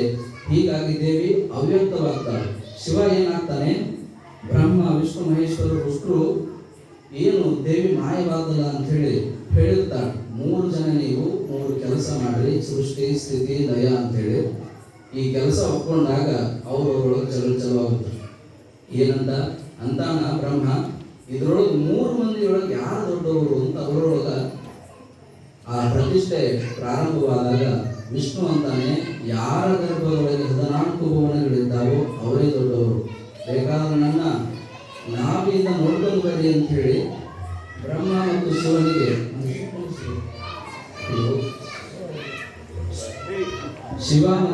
ಶಿವ ಮತ್ತು ಬ್ರಹ್ಮ ಆ ವಿಷ್ಣುವಿನ ನಾಭಿಯಿಂದ ಹೋಗ್ತಾರೆ. ಹೋದ ಸಂದರ್ಭಕ್ಕೆ 14 ಭುವನಗಳು ಕಾಣ್ತವೆ. ಎಲ್ಲವೂ ಕಾಣುವಾಗ ಇತ್ತ ವಿಷ್ಣು ಏನಾಗಿರ್ತಾನೆ, ಯೋಗ ನಿದ್ರೆಯೊಳಗೆ ಇರ್ತಾನೆ. ನಿದ್ರೆಗೂ ಮತ್ತು ಯೋಗ ನಿದ್ರೆಗೂ ಬಹಳ ವ್ಯತ್ಯಾಸ ಇದೆ. ಯೋಗ ನಿದ್ರೆ ಏನು ಅಂತಂದ್ರೆ, ನಾವು ಎಚ್ಚರವಾಗಿರ್ತೇವೆ, ಆದರೆ ಯಾವ ಪ್ರಜ್ಞೆಯೂ ಕೂಡ ಇರೋದಿಲ್ಲ. ಇದು ಮನುಷ್ಯನನ್ನ ಸೂಕ್ತ ಮನಸ್ಸಿಗೆ ಅಧಿಕವಾಗಿ ಶಕ್ತಿ ಬರ್ತಕ್ಕಂಥ ಒಂದು ಕ್ರಿಯೆ. ಆ ವಿಷ್ಣು ಯೋಗ ನಿದ್ರೆಯೊಳಗಿರುವಾಗ ಈ ರೀತಿಯಾಗಿ 14 ಭುವನಗಳನ್ನು ನೋಡ್ತಾ ಹೋಗುವ ಸಂದರ್ಭಕ್ಕೆ ಆ ಬ್ರಹ್ಮ ವಿಷ್ಣುವಿನ ನಾಭಿಕಮಲದಿಂದ ಹುಟ್ಟಿರ್ತಾನೆ. ಅವರೆಲ್ಲ ನೋಡುವಾಗ ಶಿವನ 2 ಕಿವಿಗಳಿಂದ, ಶಿವನ ಕಿವಿಗಳ ಹೊಲಸುಗಳಿಂದ ಮಧುಕೈಟವ ಅಂತಕ್ಕಂಥ ಇಬ್ಬರು ರಾಕ್ಷಸರು ಹುಟ್ಟುವಂತ. ಇತ್ತ ಬ್ರಹ್ಮ ಆ ಮಧುಕೈಟವ ರಾಕ್ಷಸರು ಬ್ರಹ್ಮನನ್ನ ಕೊಲ್ಲಲಿಕ್ಕೆ ಅಂತ ಹೇಳಿ ಯುದ್ಧಗಳನ್ನ ಮಾಡೋಣ ಅಂತ ಅವ್ರಿಗೆ ಅಂತ. ಆ ಸಂದರ್ಭಕ್ಕೆ ಬ್ರಹ್ಮ ಅನ್ಕೋತಾನ, ಬ್ರಹ್ಮ ಅಂತಾನೆ, ನನ್ನ ಕೈಯೊಳಗೆ ಆ ಶಕ್ತಿ ಇಲ್ಲ, ನಾನು ಯುದ್ಧ ಮಾಡೋದಿಲ್ಲ, ಏನ್ ಮಾಡಿದ್ರು ಕೂಡ ವಿಷ್ಣುವೇ ಮಾಡಬೇಕು ಅಂತ ಹೇಳುವಾಗ ವಿಷ್ಣು ಏನಾಗಿರ್ತಾನ್ರಿ, ಯೋಗ ನಿದ್ರೆಯೊಳಗೆ ಇರ್ತಾನೆ. ಅವನನ್ನ ಎಬ್ಬಿಸ್ಬೇಕು ಅನ್ನೋದು ಇವ್ರ ಕೈಯೊಳಗೆ ಆಗಬಾರದು. ಅವಾಗ ಅಂತಾನ, ಇವನು ಯೋಗ ನಿದ್ರೆಗೆ ಕಾರಣ ಯಾರು ಅಂತಂದ್ರೆ ಆ ಬ್ರಹ್ಮನಿಗೆ ತಿಳಿತದ, ಯೋಗ ನಿದ್ರೆಗೆ ಕಾರಣ ಆ ಜಗನ್ನಾಥೆಯಾಗಿರ್ತಕ್ಕಂಥ ಆ ಮಾಯಾಶಕ್ತಿ. ಆ ಮಾಯಾಶಕ್ತಿಯನ್ನ ಬ್ರಹ್ಮನು ಸ್ತುತಿಸಲು ಪ್ರಾರಂಭ ಮಾಡ್ತಾನ.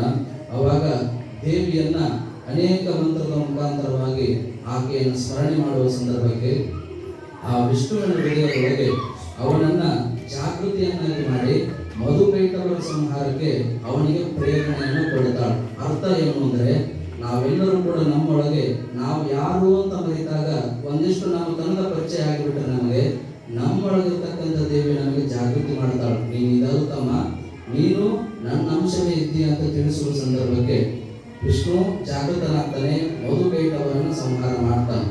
ಇದು ಕತೆ. ಅರ್ಥ ಏನು ಅಂದ್ರೆ, ನಾವೆಲ್ಲರೂ ಈ ಮಧುಕೈಟವರು ಯಾರು ಅನ್ನೋದು ನಾವೆಲ್ಲ ನೋಡ್ಕೋಬೇಕು. ಮೊದಲು ಎಲ್ಲಿ ಹುಟ್ಟುತ್ತಾರೆ ಅವರು? ಕಿವಿಯಿಂದ. ಕಿವಿಯ ಕಲ್ಮಶಗಳಿಂದ ಹೇಗೆ ಕಿವಿಯೊಳಗೆ ಹೊಲಸು ಬರ್ತದೋ ಆ ಹೊಲಸುಗಳಿಂದ ಮಧುಕೈಟವ ರಾಕ್ಷಸರು ಹುಟ್ಟುಕೊಳ್ಳುತ್ತಾರೆ. ಅರ್ಥ ಏನು? ಮನುಷ್ಯನ ಜೀವನದೊಳಗೆ ಪಂಚೇಂದ್ರಿಯಗಳೊಳಗೆ, ಈ ಜ್ಞಾನೇಂದ್ರಿಯದೊಳಗೆ ಅಧಿಕ ಶಕ್ತಿ ಹೊಂದದ್ದು ಯಾವುದು? ಕಣ್ಣು. ಅದಾದ ಮೇಲೆ ಇರೋದು ಯಾವುದು ಅಂತ ಕಿವಿ. ಮನುಷ್ಯನಿಗೆ ಹಲವಾರು ಸಂಗತಿಗಳನ್ನು ಕೇಳ್ತೇವೆ ಕಿವಿಗಳಿಂದ. ಅರ್ಥ ಏನು ಅಂದ್ರೆ, ಮಧುಕೈಟವರು, ಮಧು ಅಂತಂದ್ರೆ ಗುರುಗಳು ಹೇಳಿದ್ರಲ್ಲ ಜೇನಿನ ಬಗ್ಗೆ, ಆ ಜೇನುತುಪ್ಪ ಅಂತ ಯಾವ್ದು ಹೇಳಿದೆವೋ ಸವಿಯಾಗಿರ್ತಕ್ಕಂಥದ್ದೊಂದು, ಕೈಟವ ಅಂತಂದ್ರೆ ವಿಷಮವಾಗಿರ್ತಕ್ಕಂಥದ್ದು. ಹೇಳ್ತಾರೆ ಬೇಕಾದದ್ದು ಬೇಡಾದದ್ದು ನಾವೆಲ್ಲ ಅಂತೇವೆ, ಅದಕ್ಕೆ ರಾಗ ದ್ವೇಷ ಅಂತ ಹೇಳ್ತಾರೆ. ಆ ರಾಗ ದ್ವೇಷದ ಸಂದರ್ಭಕ್ಕೆ ಈಗ ನಾವೆಲ್ಲ ನಮ್ಮ ಜೀವನಕ್ಕೆ ಏನಾಗ್ತದೆ ಅಂತ ನೋಡ್ಕೊಳ್ಳೋಣ. ನೀವೆಲ್ಲರೂ ಕೂಡ ಗೊತ್ತಿರಬಹುದು, ಮನುಷ್ಯನಿಗೆ ಇಡೀ ಇತಿಹಾಸವನ್ನು ತೆಗೆದು ನೋಡಿದರೆ ಮನುಷ್ಯನಿಗೆ ಜ್ಞಾನ ಆಗಿದ್ದೇನಿಂದ ಅಂತಂದ್ರೆ ಒಳಗೆ ಕೂತಿರ್ತಕ್ಕಂಥ ಒಂದು ಪ್ರೇರಕ ಶಕ್ತಿ ಇದೆ. ಅದು ಪ್ರೇರಣೆ ಕೊಡ್ತಾರೆ. ನಾವೆಲ್ಲ ಆದಿಮಾನವರ ಕಾಲವನ್ನು ನೋಡ್ತಾ ಹೋದ್ರೆ ಅವಾಗ ಅವ್ರಿಗೆ ಯಾವುದೇ ಜ್ಞಾನ ಇಲ್ಲ. ಬೆಂಕಿ ಹುಟ್ಟುತ್ತದೋ, ಊಟ ಮಾಡಬೇಕು ಅದು ಕೂಡ ಗೊತ್ತಿಲ್ಲ. ಅವ್ರಿಗೆ ಅನಿಸಿದ್ದೇನು ಅಂದ್ರೆ ಯಾವ ಒಂದು ವಸ್ತು ನೋಡ್ತಾರೆ ಅದನ್ನು ನೋಡಿದಾಗ ಅದನ್ನು ಹೋಗಿ ಮುಟ್ಟಬೇಕು, ಅದು ಏನೈತಿ ಗೊತ್ತಾಗಬೇಕು ಅಂತ ಹೋಗ್ತಕ್ಕಂಥದ್ದು. ಇದಕ್ಕೆ ಏನಂತಾರೆ? ಪ್ರವೃತ್ತಿ ಅಂತ ಹೇಳ್ತಾರೆ. ಮನಸ್ಸಿಗೆ ಏನು ಅನಿಸ್ತದೆ ಅದನ್ನು ಮಾಡೋದು. ಇತ್ತ ಮನಸ್ಸಿಗೆ ಅನಿಸೋದನ್ನು ಮಾಡೋದೇನಿದೆ ಅದು ಪ್ರವೃತ್ತಿ ಅಂತ ಹೇಳಿ ಅವರೆಲ್ಲರಿಗೂ ಕೂಡ ಗೊತ್ತಾಗಿದ್ದೇನು? ನಾವೆಲ್ಲ ಹೇಳ್ತೇವೆ, ಅಕ್ಕಿಯೊಳಗಣ್ಣವನ್ನು ಮೊದಲಾರು ಕಂಡವರು ಅಕ್ಕರದ ಬರಹಕ್ಕೆ ಮೊದಲಿಗನಾರು, ಲೆಕ್ಕವಿರಿಸಿದ ಜಗತ್ತನ್ನಾದಿ ಬಂಧುಗಳು ದಕ್ಕುವುದೇನೆ ನಿಗದಿಸ ಮಂಕುತಿಮ್ಮ.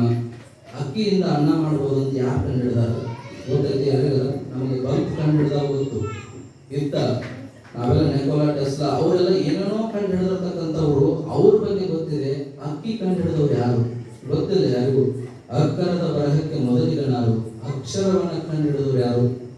ನಾವೆಲ್ಲ ಅಂತೇವೆ ಅಕ್ಷರ ಪಾಣಿನಿಂದ ಬಂದೂರಿ, ಇಲ್ಲ ಶಿವನ ಆ ಡಮರುಗದಿಂದ ಬಂದು ಅಂತ ನಾವೆಲ್ಲ ಹೇಳ್ತೇವೆ. ಆದರೆ ಅವು ಎಲ್ಲಿದ್ದು ಅಂತಕ್ಕಂಥದ್ದು ನಾವೆಲ್ಲ ತಿಳ್ಕೊಳ್ಳೋದೇನು ಅಂದ್ರೆ ಅಕ್ಕಿ ಕಂಡು ಹಿಡಿದವ್ರು ಗೊತ್ತಿಲ್ಲ, ಅಕ್ಷರವನ್ನು ಯಾರದನ್ನು ರಚಿಸಿದ್ರು ಕೂಡ ಗೊತ್ತಿಲ್ಲ, ಲೆಕ್ಕವಿರಿಸುವುದೇ ತನ್ನಾದಿ ಬಂಧುಗಳು. ಈ ಜಗತ್ತು ಹೊಟ್ಟೆಗೆ ಏನ್ ಬೇಕು ಅದನ್ನು ಕಂಡು ಹಿಡಿದವ್ರನ್ನ ನೆನಪಿಟ್ಟಿಲ್ಲ. ನೀನು ಏನೇನೋ ಮಾಡಿದಾಗಲೂ ಕೂಡ ಜಗತ್ತಿನ ನಾನು ಎಂದೂ ನೆನಪಿಡೋದಿಲ್ಲ ಅಂತ ಅವ್ರು ಹೇಳ್ತಾರೆ. ಏನ್ ಹೇಳಾಕತ್ತೀನಿ ನೋಡ್ರಿ? ಪ್ರವೃತ್ತಿ ನಿವೃತ್ತಿ. ಹೇಗೆ ಒಬ್ಬ ಮನುಷ್ಯ ತಿನ್ನೋದೇನಿದೆ ಅದನ್ನ ಹೇಗೆ ಕಂಡು ಹಿಡ್ಕೊಂಡ್ರು ಕೂಡ ಆದಿಮಾನವರಿಗೆ ಗೊತ್ತಿಲ್ಲ. ಅದು ಅವ್ರಿಗೆ ಅನಿಸ್ತದ ಏನೋ ಬೆಳೆದದ, ಹೊಟ್ಟೆ ಹಸ್ತಂಗೆ ಏನೋ ಆಯ್ತು. ಅವರಿಗೆ ಹೋದ್ರು ನೋಡಿದ್ರು ಅದನ್ನ ತಿನ್ನಬೇಕು ಅನಿಸ್ತು ಏನೋ. ಮನುಷ್ಯನಿಗೆ ಹಾಗೆ ಜ್ಞಾನ ಆಗೋದು. ಮನುಷ್ಯನಿಗೆ ಹೇಗೆ ಜ್ಞಾನ ಆಯಿತು ಅಂತಂದ್ರೆ ಪ್ರವೃತ್ತಿ ಅಂತ ಹೇಳ್ತಾರೆ. ಮನಸ್ಸಿಗೆ ಏನು ಅನಿಸ್ತದ ಅದನ್ನ ಮಾಡೋದು. ಒಬ್ಬ ಹುಡುಗ ಇರ್ತಾನ, ಹುಡುಗಿಗೇನು ಪಾಪ ಅವ್ನಿಗೆ ಏನ್ ತಿಳ್ತದ ಅದನ್ನ ಮಾಡ್ತಾನ. ಹಾಗೆ ಆದಿಮಾನವರ ಕಾಲಕ್ಕೆ ನಾವು ನೋಡಿದಾಗ ಅವರಿಗೆ ಜ್ಞಾನ ಆಗಿದ್ದೇವೆ ಅಂದ್ರೆ ಮನಸ್ಸಿಗೆ ಏನು ಅನಿಸ್ತದ ಅದನ್ನ ಮಾಡೋದು. ಹುಚ್ಚಿರ್ತಾನ, ಅವ್ನಿಗೆ ಏನು ಅನಿಸ್ತದ ಅದನ್ನ ಮಾಡ್ತಾನ. ಆದರೆ ಇನ್ನೊಂದು ನಿವೃತ್ತಿ ಅಂತಕ್ಕಂಥ ಒಂದು ಮಾರ್ಗ ಇದೆ. ಅದು ಏನು ಮಾಡ್ತದೆ ಅಂತಂದ್ರೆ ಮನುಷ್ಯನನ್ನ ಯಾವುದು ಒಳ್ಳೆಯದಿದೆ ಅದನ್ನ ಮಾತ್ರ ಅದು ಹಿಡಿತದೆ, ಕೆಟ್ಟದ್ದನ್ನು ಬಹಳ ದೂರವಾಗಿ ಹೋಗ್ತದೆ. ಹೀಗಾಗಿ ನಾವೆಲ್ಲರೂ ಕೂಡ ಆ ಪ್ರವೃತ್ತಿ ಮತ್ತು ನಿವೃತ್ತಿ ಅನ್ನೋದನ್ನ ಹೇಗೆ ತಿಳ್ಕೋಬೇಕು ಅಂತಂದ್ರೆ, ಜೀವಮಾನದೊಳಗೆ ಪ್ರವೃತ್ತಿ ಅನ್ಕೊಂತ ನಾವೇನ್ ಮಾಡ್ತೇವೆ? ಯಾಗಗಳನ್ನ, ಯಜ್ಞಗಳನ್ನ ಎಲ್ಲವನ್ನ ಮಾಡ್ತೇವೆ. ಯಾವುದೇ ಕಾರಣಕ್ಕಾಗಿ ನಮಗೆ ಸುಖ ಸಿಗಲಿ, ನಾವು ಆರಾಮಿರಲಿ, ನಾವು ದುಡ್ಡು ಗಳಿಸೋಣ ಅಂತೇಳಿ ಎಲ್ಲವನ್ನು ನಾವು ಮಾಡ್ಕೊಂಡು ಹೋಗ್ತೇವೆ. ಆದರೆ ನಿಜವಾಗಿ ಪ್ರವೃತ್ತಿ ಏನ್ ಮಾಡ್ತದೆ ಅಂತಂದ್ರೆ ಮನುಷ್ಯನನ್ನ ಸಂಪೂರ್ಣವಾಗಿ ಇಂದ್ರಿಯಗಳ ನಾಶವನ್ನ ಮಾಡ್ತಾ ಹೋಗ್ತದೆ.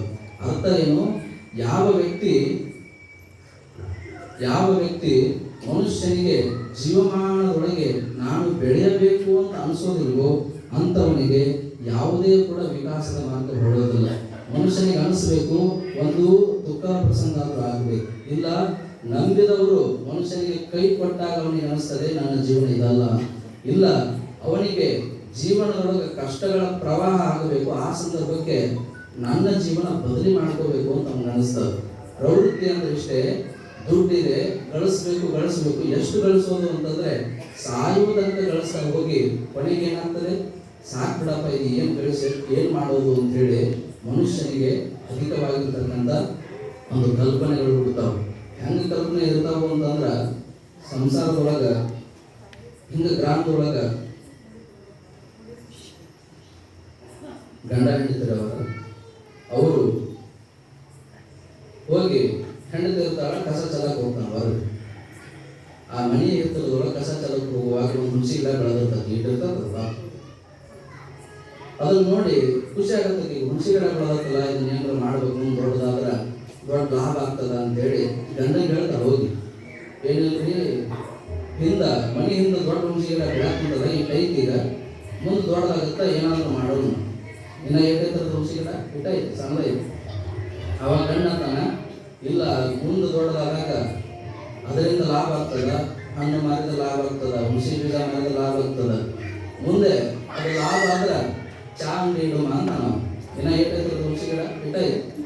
ಮುಂದೆ ಹಂಗ ಮಾತಾಡುವಾಗ ಅವ ಗಂಡ ಅಂತಾನ, ಚಾ ಅಂಗಡಿ ಇಟ್ರ ಅವ ಅಲ್ಲೇ ಅದ ಊರಾಕಿನ ಲಗ್ನ ಆಗಿರ್ತಾನ, ಮತ್ತು ನಿನ್ನ ಅಣ್ಣ ತಮ್ಮರು ಬಂದ್ರೆ ಚಾ ಕೊಡಂಗಿಲ್ಲ ನೋಡು ಅಂತ ನಾವು ಫ್ರೀ. ಅವಾಗಕ್ಕೆ ಅಂತ ನಮ್ಮ ಅಣ್ಣ ತಮ್ಮರು ಬಂದ್ರೆ ಚಾ ಕೊಡಂಗಿಲ್ಲ ಅಂದ್ರೆ ನೀ ಹಿಂಗೆ ಅಂತಿ ಅಂತಂದ್ರೆ ಒಂದು ಚರಿಗೆ ಹಾಲು ಕೊಡ್ತೀನಿ ನಾನು. ಅವಾಗ ಅವ ಅಂತಾನ ಒಂದು ಚರಿಗೆ ಹಾಲು ಕೊಡ್ತೀನಿ ಅಂತೇಳಿ ಒಂದು ಹೊಡಿತಾನ. ಹೊಡೆದಾಗ ಗಿಡ ಇಟ್ಟೈತ್ರಿ ಇಟ್ಟೈತಿ ಅದು ಮುಂದೆ ಏನಾಗ್ತದೆ, ಆಕೆ ಸತ್ಕೊಂಡು ಹೋಗ್ತಾಳೆ. ಹೋಗಿ ಅಲ್ಲೇ ಅವ್ರ ತವ್ರ ಮನೆಗೆ ಹೋದ ಸಂದರ್ಭಕ್ಕೆ ಅವ್ರ ಅಣ್ಣ ತಮ್ಮ ಅಂತಾರ, ಯಾಕವ ಯಾಕೆ ಬಂದಿ? ಇಲ್ಲ ನೀನು ಹೊಡೆದು ನನಗಲ್ಲ. ಅವಾಗ ಅಂತಾನೆ ಯಾಕೆ ಹೊಡೆದ? ಇಲ್ಲ ಹುಣಸಿ ಗಿಡ ಇಟ್ಟೈತಿ, ಮುಂದೆ ಏನಾದರೂ ಮಾಡೋಣ ಹೊಡೆದಾಗಿಂದ ಅಂತ ಅಂದಿದ್ದೆ. ಆದ್ರೆ ಅವ ಚಾದ ಅಂಗಡಿಗೆ ಕಲ್ಪನೆ ಮಾಡ್ಕೊಂಡ, ಈ ಕಡೆಯಿಂದ ನೀವು ಬಂದ್ರ ಚಾ ಕೊಟ್ರ ಕೊಡಂಗಿಲ್ಲ ನೋಡು ಅಂತ ನಿರ್ಬಂಧನೆ ಹೇಳಿದ. ಅದಕ್ಕೆ ನಾ ಅಂದೆ ಅವ್ರು ಬಂದ್ರೆ ಒಂದು ಸರಿಗೆ ಹಾಲು ಕೊಡ್ತೀನಿ ಅಂದೆ, ಅದಕ್ಕೆ ಹೊಡೆದು ಕಳಿಸಿದ. ಆಯ್ತಳಿ ಅಂತೇಳಿ ಅವ್ರು ಅನ್ಕೊಂತಾರೆ ನಾವು ಹೊಡಿಗೆ ತಗೊಂಡು ಅಂತೇಳಿ. ಇವ ಹೊಲಕ್ಕೆ ಹೋಗ್ತಿರ್ತಾನೆ. ಹೋಗುವಾಗ ಇವ್ರು ಅಣ್ಣ ತಮ್ಮ ಬಂದಿರ್ತಾರೆ. ಬಂದು ಅವನು ದವಾಶ್ ಹೊಡಿತಾರೆ. ಹೊಡೆದಾಗ ಅವ ಅಂತಾನೆ ಯಾಕೆ ಹೊಡ್ಯಾಕ ಕುಂತಿರೋ ತಮ್ಮ ಅಂದಾಗ ಹಂಗೆ ಹೊಡಿತಾರ. ಹೇಳಿರ ಹೊಡೀರಿ, ಎದಕ್ಕೆ ಹೊಡ್ಯಾಕ ಕುಂತೀರಿ ಕಾರಣ ಹೇಳ್ರಿ. ಅಲ್ಲೋ ನಮ್ಮ ಹೊಲದಾಗ ನಿನ್ನ ಆಕಳ ಹಾಕ್ಬಿಟ್ಟಿ ಅಂತ ನಾವು. ಅಲ್ಲ ನಾ ಆಕಳ ತಗೊಂಡಿಲ್ಲ ಇನ್ನ ಅಂತವ. ಅವ ಅಂತಾನ ಇನ್ನ ಅಲ್ಲ ಹುಣಸಿಗಿಡ ಇಷ್ಟ ಐತಿ, ನೀವೇನು ಮಾರೇ ಇಲ್ಲ, ಇನ್ನ ಏನೂ ಮಾಡದೆ ಸಂದರ್ಭಕ್ಕೆ ನಮ್ಮ ಮಕ್ಕಳಿಗೆ ಹೊಡೆದ್ರಿ. ನೀನು ಆಕಳ ತಗೊಳ್ಳೋ ಸಂದರ್ಭದಲ್ಲಿ ಅವ್ರು ಅಂತಾರ ನೀನು ನಮ್ಮ ಮಕ್ಕಳಿಗೆ ಹೆಂಗೆ ಹೊಡೆದ್ಯೋ ನೀನು ತಗೊಂಡ್ಮೇಲೆ ಹೊಡಿ ಅಂತವ್ರು. ಅವಾಗ ಅಂತಾನ ನಾ ಆಕಳ ತಗೊಂಡ್ರಪ್ಪ ಹೊಡಿಬೇಡ್ರಿ, ಯಾಕೆ ನೀವು ತಗೊಂಬಂದ ಬಿಡು ಮತ್ತೆ ಹೊಡಿತೀವಿ ಅಂತಾರವ್ರು. ಇಲ್ಲಿ ಅರ್ಥ ಏನು? ಮನುಷ್ಯನಿಗೆ ಕಲ್ಪನೆ ಒಳಗೆ ಬರ್ತಕ್ಕಂಥ ನಾವೆಲ್ಲ ತಿಳ್ಕೋಬೇಕು. ಯಾವ ಮನುಷ್ಯನಿಗೆ ಪ್ರವೃತ್ತಿ ಅನ್ನೋದಿದೆ ಅದು ಯಾವತ್ತೂ ಕೂಡ ಮನುಷ್ಯನನ್ನು ದೊಡ್ಡವನಾಗಿ ಮಾಡೋದಿಲ್ಲ, ಅದು ಮನುಷ್ಯನನ್ನು ಕಷ್ಟಕ್ಕೀಡು ಮಾಡೋದೇ. ಹೀಗಾಗಿ ನಾವೆಲ್ಲ ತಿಳ್ಕೊಳ್ಳೋದು 3 ವೇದದೊಳಗೂ ಕೂಡ ಮೊದಲಿದ್ದಿದ್ದು 3 ಆಮೇಲೆ ಅಥರ್ವಣ ವೇದ ಹೊರತು 3 ವೇದದೊಳಗೂ ಕೂಡ ಹೇಳಿದ್ದೇನು ಅಂತಂದರೆ, ನೀವು ಯಜ್ಞಗಳನ್ನು ಮಾಡಿರಿ, ಯಾಗಗಳನ್ನು ಮಾಡಿರಿ, ಏನೇ ಮಾಡಿದಾಗಲೂ ಕೂಡ ಬೇಡೋದೇನು ನೀವೆಲ್ಲರೂ ಕೂಡ ನನಗೆ ಸಂಪತ್ತು ಕೊಡು, ಅಧಿಕಾರ ಕೊಡು ಅಷ್ಟೇ ಬೇಡ್ತಾ ಹೋಗ್ತಾರೆ. ಹೀಗೆ ಬೇಡ್ತಾ ಹೋದರೆ ಯಾವುದೂ ಕೂಡ ಮನುಷ್ಯನಿಗೆ ಜೀವನದ ಸತ್ವ ತಿಳಿಯೋದಿಲ್ಲ. ಅದಕ್ಕೆ ಅವ್ರು ಹೇಳ್ತಾರೆ ನಿವೃತ್ತಿ ಮಾರ್ಗ ಅಂದ್ರೆ ಏನು ಅಂತಂದ್ರೆ, ನಾವೆಲ್ಲ ಮನುಷ್ಯನ ಜೀವನದೊಳಗೆ ಬುದ್ಧನ ತರ ಬದುಕೋದೇನಿದೆ. ಬುದ್ಧನಿಗೆ ಏನು ಕಡಿಬಿತ್ರಿ? ಬುದ್ಧನಿಗೆ ಆಸ್ತಿ ಕಡಿಮೆ ಇದ್ದಿದ್ದಿಲ್ಲ, ವೈಭೋಗ ಅನ್ನೋದು ಯಾವತ್ತೂ ಕಡಿಮೆ ಆಗಿದ್ದಿಲ್ಲ. ಅವನಿಗೆ ಅನಿಸ್ತದೆ ಇದು ನನ್ನ ಜೀವನ ಅಲ್ಲ ಅಂತ ಅವನನಿಸಿ ಎಲ್ಲವನ್ನ ತ್ಯಾಗ ಮಾಡ್ತಾನೆ. ತ್ಯಾಗದ ಫಲ ಏನಾಯ್ತು? ಅವನಿಗೆ ಜೀವನವನ್ನ ಕಂಡುಕೊಳ್ಳಲಿಕ್ಕೆ ಒಂದಿಷ್ಟು ಮಾರ್ಗಗಳು ಸಿಕ್ಕುವು. ಏನು? ನಾವು ಪ್ರಪಂಚ ಪ್ರಕೃತಿ ಹೇಗಿದೆ ಅಂತಂದ್ರೆ, ಇಂದ್ರಿಯಗಳಿಂದ ನಾವೇನಾದ್ರೂ ಜಗತ್ತನ್ನ ನೋಡ್ಲಿಕ್ಕೆ ಹೋದ್ರೆ ಮನುಷ್ಯನ ಇಂದ್ರಿಯಗಳು ಸತ್ತು ಹೋಗ್ತವೆ ವಿನಃ ಮನುಷ್ಯನ ಆಸೆ ಎಂದೂ ಕೂಡ ಹೋಗೋದಿಲ್ಲ. ನಾವೇನಾದ್ರೂ ಮನುಷ್ಯನಿಗೆ ಒಂದಿಷ್ಟು ಶಾಂತಿ ಸಿಗಬೇಕಾಗಿದ್ರೆ ಮನುಷ್ಯ ನೀನು ಒಂದಿಷ್ಟು ತ್ಯಾಗವನ್ನ ಮಾಡಬೇಕು. ಯಾವ ತ್ಯಾಗ? ಯಾವುದನ್ನು ನೀವು ಸತ್ಯ ಅಂತ ತಿಳ್ಕೊಂಡಿದ್ದೇವೆ ಅದರ ಒಂದಿಷ್ಟು ತ್ಯಾಗ ಮಾಡಬೇಕು. ಒಬ್ಬ ಗುರು ಒಬ್ಬ ಶಿಷ್ಯನನ್ನ ಗುಹೆಯೊಳಗೆ ಕರ್ಕೊಂಡು ಹೋಗ್ತಾನೆ. ಹೋಗಿ ಅವನನ್ನ ಗೋಡೆಗೆ ಮುಖ ಮಾಡಿ ನಿಲ್ಲಿಸಿ ಹಿಂದೆ ಒಂದಿಷ್ಟು ಬೆಂಕಿ ಹಚ್ತಾನೆ. ಅವನು ಹೇಳ್ತಾನ, ನೀನು ಬಟ್ಟ ಹೊಳ್ಳಿ ನೋಡ್ಬೇಡ ನನ್ನ ಕಡೆ, ನೀನು ನೋಡೋದಿದ್ರೆ ಮುಂದೆ ನೋಡ್ಬೇಕು. ಆಯ್ತು ಗುರುಗಳ ಅಂತಾನ. ಹಿಂದೆ ಒಂದಿಷ್ಟು ಕಲ್ಲುಗಳನ್ನು ಇಟ್ಟು ಹಿಂಗೆ ಆಟ ಆಡಿಸ್ತಿರ್ತಾನ. ಹಿಂಗೆ ಆಟ ಆಡಿಸುವಾಗ ಅವನಿಗೆ ಕಾಣ್ತದೆ ಏನೋ ಚಿತ್ರಗಳು ಆಟ ಆಡಕುಂತಾವಲ್ಲ ಅಂತ ಅವನಿಗೆ ಗೊತ್ತಿಲ್ಲ ಇದೇನು ಆಗಕುಂತದ ಅಂತೇಳಿ. ಆ ಸಂದರ್ಭಕ್ಕೆ ಗುರು ಹೇಳ್ತಾನ, ಈ ಎಲ್ಲವನ್ನ ನೋಡಿ ನಿನಗೆ ಏನು ಅನ್ಸಕುಂತದ? ಇಲ್ಲರಿ ಹಿಂದೆ ಏನೋ ಆಟ ಚಿತ್ರಗಳು ನಡೆಯಾಕುಂತಾವ ನೋಡಾಕುಂತೀವಿ, ನಿಜವಾದದ್ದು ಏನು ಗೊತ್ತೈತೆ ನನಗೆ? ಇಲ್ಲ, ಸತ್ಯ ಗೊತ್ತಾಗ್ಬೇಕಾದ್ರೆ ಏನು ಮಾಡಬೇಕು ಅಂತ ಕೇಳಿದಾಗ ಅವಂತಾನ, ನೀನು ಒಂದಿಷ್ಟು ಹಿಂದೆ ತಿರುಗಿ ನೋಡಿ ಗೊತ್ತಾಗ್ತದೆ. ಅವ ಹಿಂಗೆ ಹೊಳ್ತಾನ. ಅವಾಗ ಗೊತ್ತಾಗ್ತದ ಅಲ್ಲಿ ಏನೇನು ಕಾಣಕುತ್ತಿತ್ತು ಅದೆಲ್ಲವೂ ಕೂಡ ಆ ಬೆಂಕಿ ಹಿಂದೆ ಆತ ಕಲ್ಲುಗಳಿಂದ ಕಟ್ಟಿಗೆಯಿಂದ ಆಟವನ್ನು ಆಡ್ಸಕುಂತಾನ. ಅವಾಗ ಅವ ಹೇಳ್ತಾನೆ, ಜಗತ್ತಿನೊಳಗೆ ಜನ ಯಾವುದನ್ನ ನಿತ್ಯ ಅಂತ ತಿಳ್ಕೊಂಡಿದ್ದಾರೆ ಅದು ಎಲ್ಲವನ್ನ ಮನುಷ್ಯನಿಗೆ ದುಃಖ ಕೊಟ್ಟೇ ಹೋಗಿತ್ತು. ನಾವು ಸಣ್ಣ ಎಕ್ಸ್ಪ್ಲೇನ್ ಮಾಡ್ತೇನೆ ನಿಮಗೆ. ನಾವು ಯಾವ್ಯಾವುದು ಒಳ್ಳೆಯದು ನಮಗೆ ಬಹಳ ಒಳ್ಳೆಯದು ಅನ್ಕೊಂಡಿವಲ್ಲ, ಈಗ ನಾವು 15 ಲಕ್ಷ ರೂಪಾಯಿ ಕೊಟ್ಟು ಕಾರ್ ತಗೊಂಡಿವಿ ಅಂತಂದ್ರೆ ಅದ್ರ ಮೇಲೆ ಭಾಳ ಪ್ರೀತಿ ಇರುತ್ತೆ, ಎಲ್ಲರಿಗಿಲ್ಲ ಅಂತಲ್ಲ. ಆದರೆ ಅದೇ ಒಂದು ಕಾರು ಆಕ್ಸಿಡೆಂಟ್ ಆಯಿತು ಅಂತಂದ್ರೆ ಆಂಬುಲೆನ್ಸ್ ಒಳಗೆ ಬಂದವರು ನೀನು ಕರ್ಕೊಂಡು ಹೋಗ್ತೀವಿ ಅಂತ ಎತ್ಕೊಂಡು ಹೋಗುವಾಗ ಯಾರಾದ್ರೂ ಅಂದಾರೇನು? ನಾವಲ್ಲ ಭಾಳ ಇಷ್ಟಪಡ್ತೀವಿ ನಿನ್ನ ಕಾರ್, ಅದನ್ನು ಕರ್ಕೊಂಡು ಹೋಗೋದು ಅಂತೀರಿ ನೀವು ಯಾರು ಕೂಡ ಅನ್ನಂಗಿಲ್ಲ. ಯಾಕೆ? ಮನುಷ್ಯ ತನ್ನ ಮೇಲೆ ಪ್ರೀತಿ ಇದೆ. ಮುಂದೆ ನಿಮ್ಮ ಮಗ ಅವನಿಗೆ ಎಷ್ಟೇ ಕಷ್ಟ ಆದಾಗಲೂ ಕೂಡ ನೀವು ಬಹಳ ಪ್ರೀತಿಯಿಂದ ದುಡ್ಡು ಕೂಡಿಸಿಟ್ಟಿರ್ತೀರಿ. ಅವಾಗ ಏನ್ ಬೇಕಾದಾಗಲಿ ನನ್ನ ಮಗ ಉಳಿಲಿ ಅಂತಿರಲ್ಲ, ಇಷ್ಟಪಟ್ಟ ಹಣ ಉಳಿಲಿ ಅಂತ ಯಾರು ಅಂತಿರೇನು, ನನ್ನ ಮಗ ಉಳಿಲಿ. ಅದೇ ಇತಿಹಾಸದೊಳಗೆ ಬರ್ತಾವೆ, ಮಗ ಏನಾದರೂ ದೊಡ್ಡ ತಪ್ಪು ಮಾಡಿ ತಂದೆಗೇನಾದ್ರೂ ದೊಡ್ಡ ಆಪತ್ತು ಬರುವಾಗ ಅಂತಾನ, ನನ್ನ ಮಗ ತಪ್ಪು ಮಾಡೋಣ ಹೋಗ್ಲಿ, ನನ್ನ ಆಪತ್ತು ದೂರ ಹೋಗ್ಲಿ ಅನ್ನೋ ಪ್ರಸಂಗಗಳು ಅದಾವ. ಅವ ಅಂತಾನ, ನನ್ನ ಮಗ ಹೋಗ್ಲಿ, ನಾ ಚಂದ ಇದ್ರೆ ಸಾಕು. ಅದೇ ಒಬ್ಬ ವ್ಯಕ್ತಿ ಏನು ನಾ ಚಂದ ಇದ್ರೆ ಸಾಕು ಅಂದಾನಲ್ಲ, ಅವನಿಗೆ ಒಂದು ಕಾಲು ಕಡಿಯೋ ಸಂದರ್ಭ ಬಂದಾಗ, ನಾವೆಲ್ಲ ಗ್ಯಾಂಗ್ರೀನ್ ಅಂತೀವಿ, ಅವ ಇದೊಂದು ಕಾಲು ಕಡಿದ್ರೆ ನಿಂದು ದೇಹ ಶುದ್ಧ ಆಗ್ತದ್ರೆ, ಇಲ್ಲ ಎಲ್ಲವೂ ಕೊಳ್ಕೊಂತ ಹೋಗ್ತಾ ಬಂದಾಗ ಅವ ಅಂತ, ನನ್ನ ದೇಹ ಕಾಲು ಕಟ್ಟಿದ್ರೆ ಕಳೆದು ಬಿಡ್ರಿ, ನಾ ಆರಾಮಿರ್ಬೇಕು ಅಂತ. ಅದೇ ವ್ಯಕ್ತಿ ಮುಪ್ಪಾವಸ್ಥೆಯೊಳಗಿದ್ದಾಗ ಭಾಳ ಜನ ಅಂತಿರ್ತಾರೆ, ಹೋದ್ವಿ ಅಂತಂದ್ರೆ ವಯಸ್ಸಾದವರು ಯಪ್ಪ ಕರ್ಕೊಂಡು ನಮ್ಮನ್ನ ಅಂತ ಹೇಳ್ತಿರ್ತಾರೆ. ಯಾರ ಕೈಯಾಗಿಲ್ರಿ. ಹಿಂಗ ಅನ್ನುವಾಗ ಯಮ ಅನ್ನಂತ ಒಬ್ಬ ವಯಸ್ಸಾಗಿರ್ತದೆ, ಪಾಪ ವಯಸ್ಸಾದಾಗ ಹೋದ್ರೆ ಸಾಕಾಗತ್ತಪ್ಪ ಇದೇನು ಜೀವನ ಅಂತೇಳಿ ಪದೇ ಪದೇ ಅನ್ಕೊತಿರ್ತಾನ. ಒಂದು ದಿವಸ ಯಮಗೂ ಅನ್ಸುತ್ತಾ ಭಾಳ ನಕ್ಕಂತ ತಡಿ ಅಂತೇಳಿ ಅವನ್ದಾಗ ಹೋಗೇ ಬಿಡ್ತಾನೆ. ಹೋಗಿ ಬಾರಪ್ಪ ಹೋಗುಂಬ ಅಂತ ಕರೀತಾನ. ಯಾರು ನೀನು ಕೇಳ್ತಾನ, ನಾನು ನಿನ್ನ ಯಮ ಕರ್ಕೊಂಡು ಹೋಗಕ್ಕೆ ಬಂದೀನಿ ಅಂದಾಗ ಅವ ಅಂತಾನ, ಇಲ್ಲ ನನ್ನ ಯಾಕೆ ಸ್ಮರಣೆ ಮಾಡಬೇಕು ಅಂತ ಹೇಳಿದಾಗ ಅವ ಅಂತಾನ, ಇಲ್ಲ ಪುಟ್ಟು ವಜ್ಜಾಗಿತ್ತು ಹೊಸ ಕರೆಯಾಗಿದ್ದೇನೆ ಅಂತ ಅವ. ಅವಾಗ ಮನುಷ್ಯನಿಗೇನು ಅಂದ್ರೆ, ನಾನು ಹೋದ್ರೆ ಸಾಕು ಅಂತ ಆ ಮುಪ್ಪಾವಸ್ಥೆಯೊಳಗೆ ದುಃಖ ಆಗ್ತಿರ್ತಾರೆ. ಹೋದ್ರೆ ಸಾಕು ಮಾರಾಯ, ಈ ದೇಹ ಬಿಟ್ಟು ಸಾಕು ಅಂದಾಗ ಅಲ್ಲಿ ಅರಿಸಿದ್ದೇನು ಅಂದ್ರೆ ನಮ್ಮ ಸುಖವನ್ನೇ ನಾವು ಅರಿಸಿದ್ದು. ಅರ್ಥಾತ್ ನಿಮಗೆ, ನಮ್ಮ ಸುಖವನ್ನೇ ನಾವು ಅಲ್ಲಿ ಅರಿಸಿದ್ದು. ಮನುಷ್ಯನಿಗೆ ಯಾವುದು ಹೆಚ್ಚು ಅಂತಂದ್ರೆ, ನಾವು ಅನ್ಕೊತೇವೆ ಈ ಭೂಮಿ, ಈ ಆಸ್ತಿ, ಮಕ್ಕಳು ಎಲ್ಲವೂ ಕೂಡ ಬಹಳ ಹೆಚ್ಚು ಅಂತಂದ್ರೆ, ಪ್ರಸಂಗ ಏನಾದರೂ ತಿರುವಿದರೆ ನಮಗೆ ನಾವೇ ಹೇಳ್ತಾರೆ, ಜಗತ್ತಿನೊಳಗೆ ಅಧಿಕವಾಗಿ ಪ್ರೀತಿ ಮಾಡುವ ಜನ ಯಾರು ಅಂತಂದ್ರೆ, ನಿಮ್ಮನ್ನು ನೀವೇ ಪ್ರೀತಿ ಮಾಡ್ತೇವೆ ವಿನಃ ಬೇರೆಯವರನ್ನೆಲ್ಲ. ಇದು ಒಂದು ಹುಲಿ ಬಂತಂದ್ರೆ ಹೆಂಗಾಗುತ್ತೆ, ಈಗ ಯಾರು ಇರಂಗಿಲ್ಲ, ಅಕ್ಷರ ನೀವು ಓಡ್ರಿ ಎಲ್ಲರೂ ಓಡ್ತಿರ್ತಾರೆ. ಅರ್ಥ ಏನು ಅಂತಂದ್ರೆ, ಮನುಷ್ಯನಿಗೆ ಪ್ರವೃತ್ತಿ ಮಾರ್ಗ ಯಾವುದು, ನಮಗೆ ಅನಿಸಿದ್ದನ್ನೆಲ್ಲ ಮಾಡ್ತಾ ಹೋಗ್ಬಿಟ್ರೆ ಮನುಷ್ಯನಿಗೆ ಬೆಲೆ ಬರೋದಿಲ್ಲ. ತ್ಯಾಗವನ್ನು ಹಾಕಿಕೊಳ್ಳಬೇಕು. ಯಾವುದು ತ್ಯಾಗ? ಇಷ್ಟೇ ಗಳಿಸ್ಬೇಕು, ನಾನು ಇಷ್ಟೇ ಮಾಡಬೇಕು ಅಂತೇಳಿ. ನಾವು ದುಡ್ಡು ಗಳಿಸೋದು ತಪ್ಪಲ್ಲ. ನಮ್ಮವ್ರು ಹೇಳ್ತಾರೆ, ದುಡ್ಡು ಗಳಿಸೋದಾದ್ರೆ ಸರ್ವೇಷಾಂ ಪೃಥ್ವಿ ವಿತ್ತಶ ಪೂರ್ಣಂ ಆಶಿಷ್ಟೋ ಬಲಿಷ್ಠೋ ದೃಢಿಷ್ಠೋ ಸ ಏಷಾ ಮಾನುಷಾನಂದ ತೇಷತಾ ಮಾನುಷಾನಂದ. ಅವ್ರು ಹೇಳ್ತಾರೆ, ನೀನೇನಾದ್ರೂ ಮಾಡೋದಿದ್ರೆ ಸರ್ವೇಷಾಂ ಪೃಥ್ವಿ ವಿತ್ತಶ ಪೂರ್ಣ, ಇಡೀ ಜಗತ್ತಿನೊಳಗೆ ನಿನ್ನಂತ ಶ್ರೀಮಂತ ಯಾರು ಇರಬಾರ್ದು, ಅಂಥವನಾಗು, ಬೇಡ ಅಂತ ಹೇಳಿಲ್ಲ. ಅವ್ರು ಹೇಳ್ತಾರೆ, ಹಾಗೆ ಗಳಿಸೋದಾದ್ರೆ ನೀನು ಅದನ್ನ ನ್ಯಾಯ ಮಾರ್ಗದಿಂದ ಗಳಿಸು.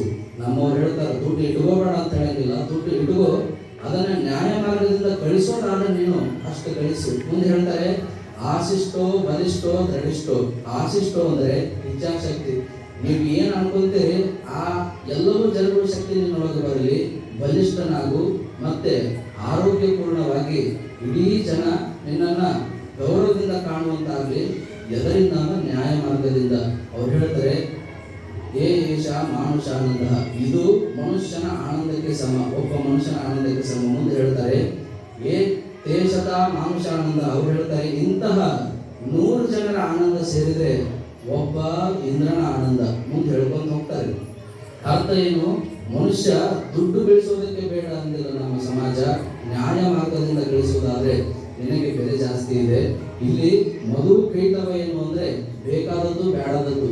ನಮಗೆ ಹೆಂಗದ ಅಂತಂದ್ರೆ, ಒಬ್ರು ಏನಾದ್ರೂ ಅಂದಿದ್ದಾರ ಅಂತ ಗೊತ್ತಾಗಿಬಿಟ್ರೆ ಎಷ್ಟು ದುಃಖ ಮಾಡ್ಕೊತೀವಿ ನಾವು. ಮಹಾಭಾರತ ಆಗ್ಲಿಕ್ಕೆ ಕಾರಣ ಏನ್ರಿ? ದ್ರೌಪದಿ ಒಂದು ಅರಮನೆ ಕಟ್ಟಿರ್ತಾರೆ, ಮಾಯಾ ಅರಮನೆ ಕಟ್ಟಿದ್ರೊಳಗ ದುರ್ಯೋಧನ ನಡೆದು ಹೋಗ್ತಿರ್ತಾನೆ. ಹೋಗುವಾಗ ಅದು ಹೇಗಿರ್ತದೆ, ನೀರು ಕಂಡ ಹಾಗೆ ಇರ್ತದೆ, ನೆಲ ಇರ್ತದೆ. ಒಂದು ತಾಟ ನೆಲ ಇದ್ದಾಗ ಒಂದು ನೀರು ತರ ಅದು ಮಾಯವಾಗಿ ತೋರಿಸ್ತಿರ್ತದೆ. ಇವ ದುರ್ಯೋಧನ ಏನ್ ಮಾಡ್ತಾನ, ಅದು ನೀರು ಐತವ ಅಂತ ಹೇಳಿ ಈಗ ಕಾಲು ಎತ್ತಿಡ್ತಾನೆ, ಜಾಗ್ರತೆ ನೆಲನೇ ಇರ್ತದೆ. ಮುಂದೆ ಹಿಂಗ ಹೋಗುವಾಗ ಅವನಿಗೆ ಅದು ನೆಲ ಕಂಡಂಗೆ ಇರ್ತದ, ಅದು ನೀರು ಇರ್ತದೆ. ಹಂಗ ಹೋಗಿಬಿಡ್ತಾನ, ಜಾರ್ತಾನ ನೋಡಿ. ಅವಾಗ ದ್ರೌಪದಿ ಮೇಲೆ ನಿಂತು ನಕ್ಕು ಬಿಡ್ತಾಳ. ಏನಾಯ್ತು? ನಕ್ಕಿದ್ದ ಕಾರಣಕ್ಕಾಗಿ ಅದನ್ನ ಮನಸ್ಸಿನೊಳಗಿಟ್ಟಿರ್ತಕ್ಕಂಥ ದುರ್ಯೋಧನ ಏನಾಯ್ತು, ದ್ವೇಷವನ್ನ ಇಟ್ಟುಕೊಂಡ. ಇದು ಪ್ರವೃತ್ತಿ. ಅದೇನಾದ್ರೂ ಅವನು ನಿವೃತ್ತಿಯಾಗಿ ಬಿಟ್ಟಿದ್ರೆ, ಹೋಗ್ಲಿ ಬಿಡು ಅಂತ ಬಿಟ್ಟಿದ್ರೆ ಮಹಾಭಾರತ ಯುದ್ಧ ಆಗ್ತಿತ್ತೋ ಬಿಡ್ತಿತ್ತೋ. ಆದ್ರೆ ಇದು ಏನಾಗ್ತದೆ, ಮನುಷ್ಯನಿಗೆ ಒಬ್ಬ ಮನುಷ್ಯ ಏನಾದರೂ ನನಗೇನಾದರೂ ಅಂದಿದ್ದಾನೆ ಅಂತ ತಿಳ್ಕೊಂಡ್ರೆ ಮನುಷ್ಯನಿಗೆ ಎಷ್ಟು ದುಃಖ ಆಗ್ತದೆ. ಜಗತ್ತಿನೊಳಗೆ 3 ಜನ ಅದಾರ, ದ್ರಷ್ಟ, ದೃಶ್ಯ, ದೃಶ್ಯಕ ಅಂತೇಳಿ. ಪಿಕ್ಚರ್ ನೋಡ್ತೀವಿ ನಾವೆಲ್ಲ. ಹೆಂಗ ಪರದೆಯ ಮೇಲೆ ಪಿಕ್ಚರ್ ನೋಡ್ಕೊಂತಿರುವಾಗ ನಾವು ಖುಷಿ ಪಡ್ತಿರ್ತೀವಿ. ಅದು ಇನ್ನೊಂದರ ಮೇಲೆ ಖುಷಿಯನ್ನ ಅವಲಂಬನೆ ಮಾಡೋದು ಬೇರೆ. ಇನ್ನೊಂದು ದ್ರಷ್ಟ ಅಂತಿದ್ದಾರೆ, ಅವ್ರು ಹೇಗಿರ್ತಾರೆ ಅಂತಂದ್ರೆ ದೃಶ್ಯ ಅಂತ ಒಂದಿಷ್ಟು. ದೃಶ್ಯ ಯಾವುದು? ಒಂದಿಷ್ಟು ಆ ಸಿನಿಮಾಗಳನ್ನು, ಹಾಡುಗಳನ್ನು ಏನೋ ನೋಡಿ ಧಾರಾವಾಹಿ ನೋಡ್ತಾ ಖುಷಿ ಪಡ್ತಾರೆ. ಇಲ್ಲ ಒಂದಿಷ್ಟು ಜನ ಬೈಯೋದು, ಹೊಗಳೋದು ಏನೋ ಇದ್ದಾಗಲೂ ಕೂಡ ಖುಷಿ ಪಡ್ತಿರ್ತಾರೆ. ಅದರ ಸುಖ ಏನೋ ಅವಲಂಬನೆ ಇನ್ನೊಂದರ ಮೇಲೆ. ಇನ್ನೊಂದು ಯಾವುದು ಅಂತಂದ್ರೆ ಈಗ ರಾಜಕಾರಣಿಗಳು. ಈಗ ಇನ್ನೊಬ್ರು ಜೈಕಾರ ಹಾಕಿದಾಗ ಅವ್ರಿಗೆ ಖುಷಿ ಆಗ್ತಿರ್ತದೆ. ಇದು ಅವರ ಮೇಲಿಂದ ಇವರು ಖುಷಿಯನ್ನು ಅವಲಂಬನೆ ಪಡ್ತಿರ್ತಾರೆ. ಅರ್ಥ ಏನು? ಈಗ ಯಾರಾದ್ರೂ ಬಂದು ನನಗೆ ಬಂದು ನೀವು ಭಾಳ ದೊಡ್ಡದ್ರಿ ಅಂತಂದ್ರೆ ಅದನ್ನ ನಾನು ತಲೆಯಾಗ ಹಾಕೊಂಡ್ಬಿಟ್ರೆ ಮನುಷ್ಯನಿಗೆ ಆ ದುಃಖದ ಛಾಯೆ ಪ್ರಾರಂಭ. ಅದೇ ಅವರು ನೀವು ದೊಡ್ಡದ್ರಿ ಅಂದಾಗ ಆತ್ ಬಿಡೋ ಅಂತೇಳಿ ಒಪ್ಕೊಂಡ್ರೆ ಮನುಷ್ಯನಿಗೆ ಸಲೀಸಾಗಿ ನಡೀತದೆ.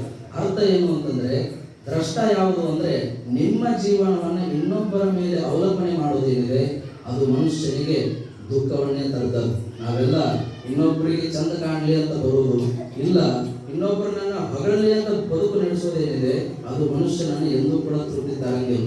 ಅದೇ ಒಬ್ಬ ಮನುಷ್ಯ ಯಾರು ಏನು ಅನ್ಕೊಳ್ಳಿ, ನಾನು ನನ್ನ ಸ್ಥಿತಿಯೊಳಗೆ ಆರಾಮಿರ್ತೇನೆ, ನನಗೆ ಖುಷಿಯಾದಾಗ ನಗುತ್ತೇನೆ, ದುಃಖ ಆದಾಗ ಗಂಭೀರದಿಂದ ಇರ್ತೇನೆ ಅಂತಿದ್ರೆ ಮನುಷ್ಯ ಇನ್ನೊಬ್ಬರ ಮೇಲೆ ಅವಲಂಬನೆ ಇರೋದಿಲ್ಲ.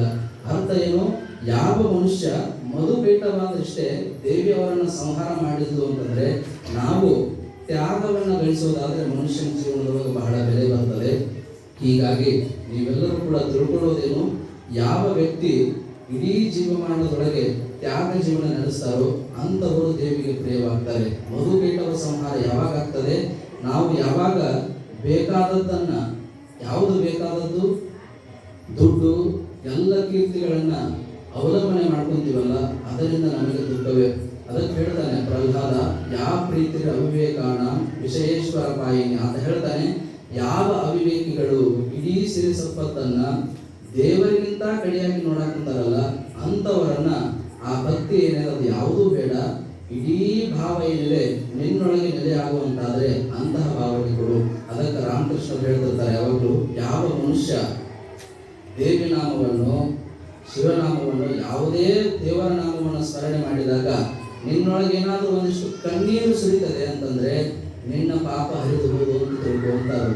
ಯಾವ ವ್ಯಕ್ತಿಗೆ ದೇವರ ನಾಮ ಸ್ಮರಣೆ ಮಾಡಿದಾಗ ಒಂದಿಷ್ಟು ರೋಮಾಂಚನ ಆಗ್ತದೆ ಅಂತಂದ್ರೆ ನಿನ್ನೊಳಗೆ ಆಕೆಯ ಸಾನ್ನಿಧ್ಯ ಇದೆ ಅಂತ ತಿಳ್ಕೊಂತ ಅರ್ಥ. ನಮಗೆ ಯಾವ ವ್ಯಕ್ತಿಗೆ ಅಂತಸ್ತಿನ ಸಲುವಾಗಿಯೋ ಏನೋ ಇದರ ಸಲುವಾಗಿಯೋ ನಾವು ಕೊಡಗಟ್ಲೆ ಕಣ್ಣೀರು ಸುರಿಸ್ತೀವಲ್ಲ ಅದೇ ದೇವರಿಗೋಸ್ಕರ ಒಂದಿಷ್ಟು ಕಣ್ಣೀರು ಸುರಿಸೋದಾದ್ರೆ ಅದು ಮನುಷ್ಯನಿಗೆ ತ್ಯಾಗ ಆಗ್ತದೆ.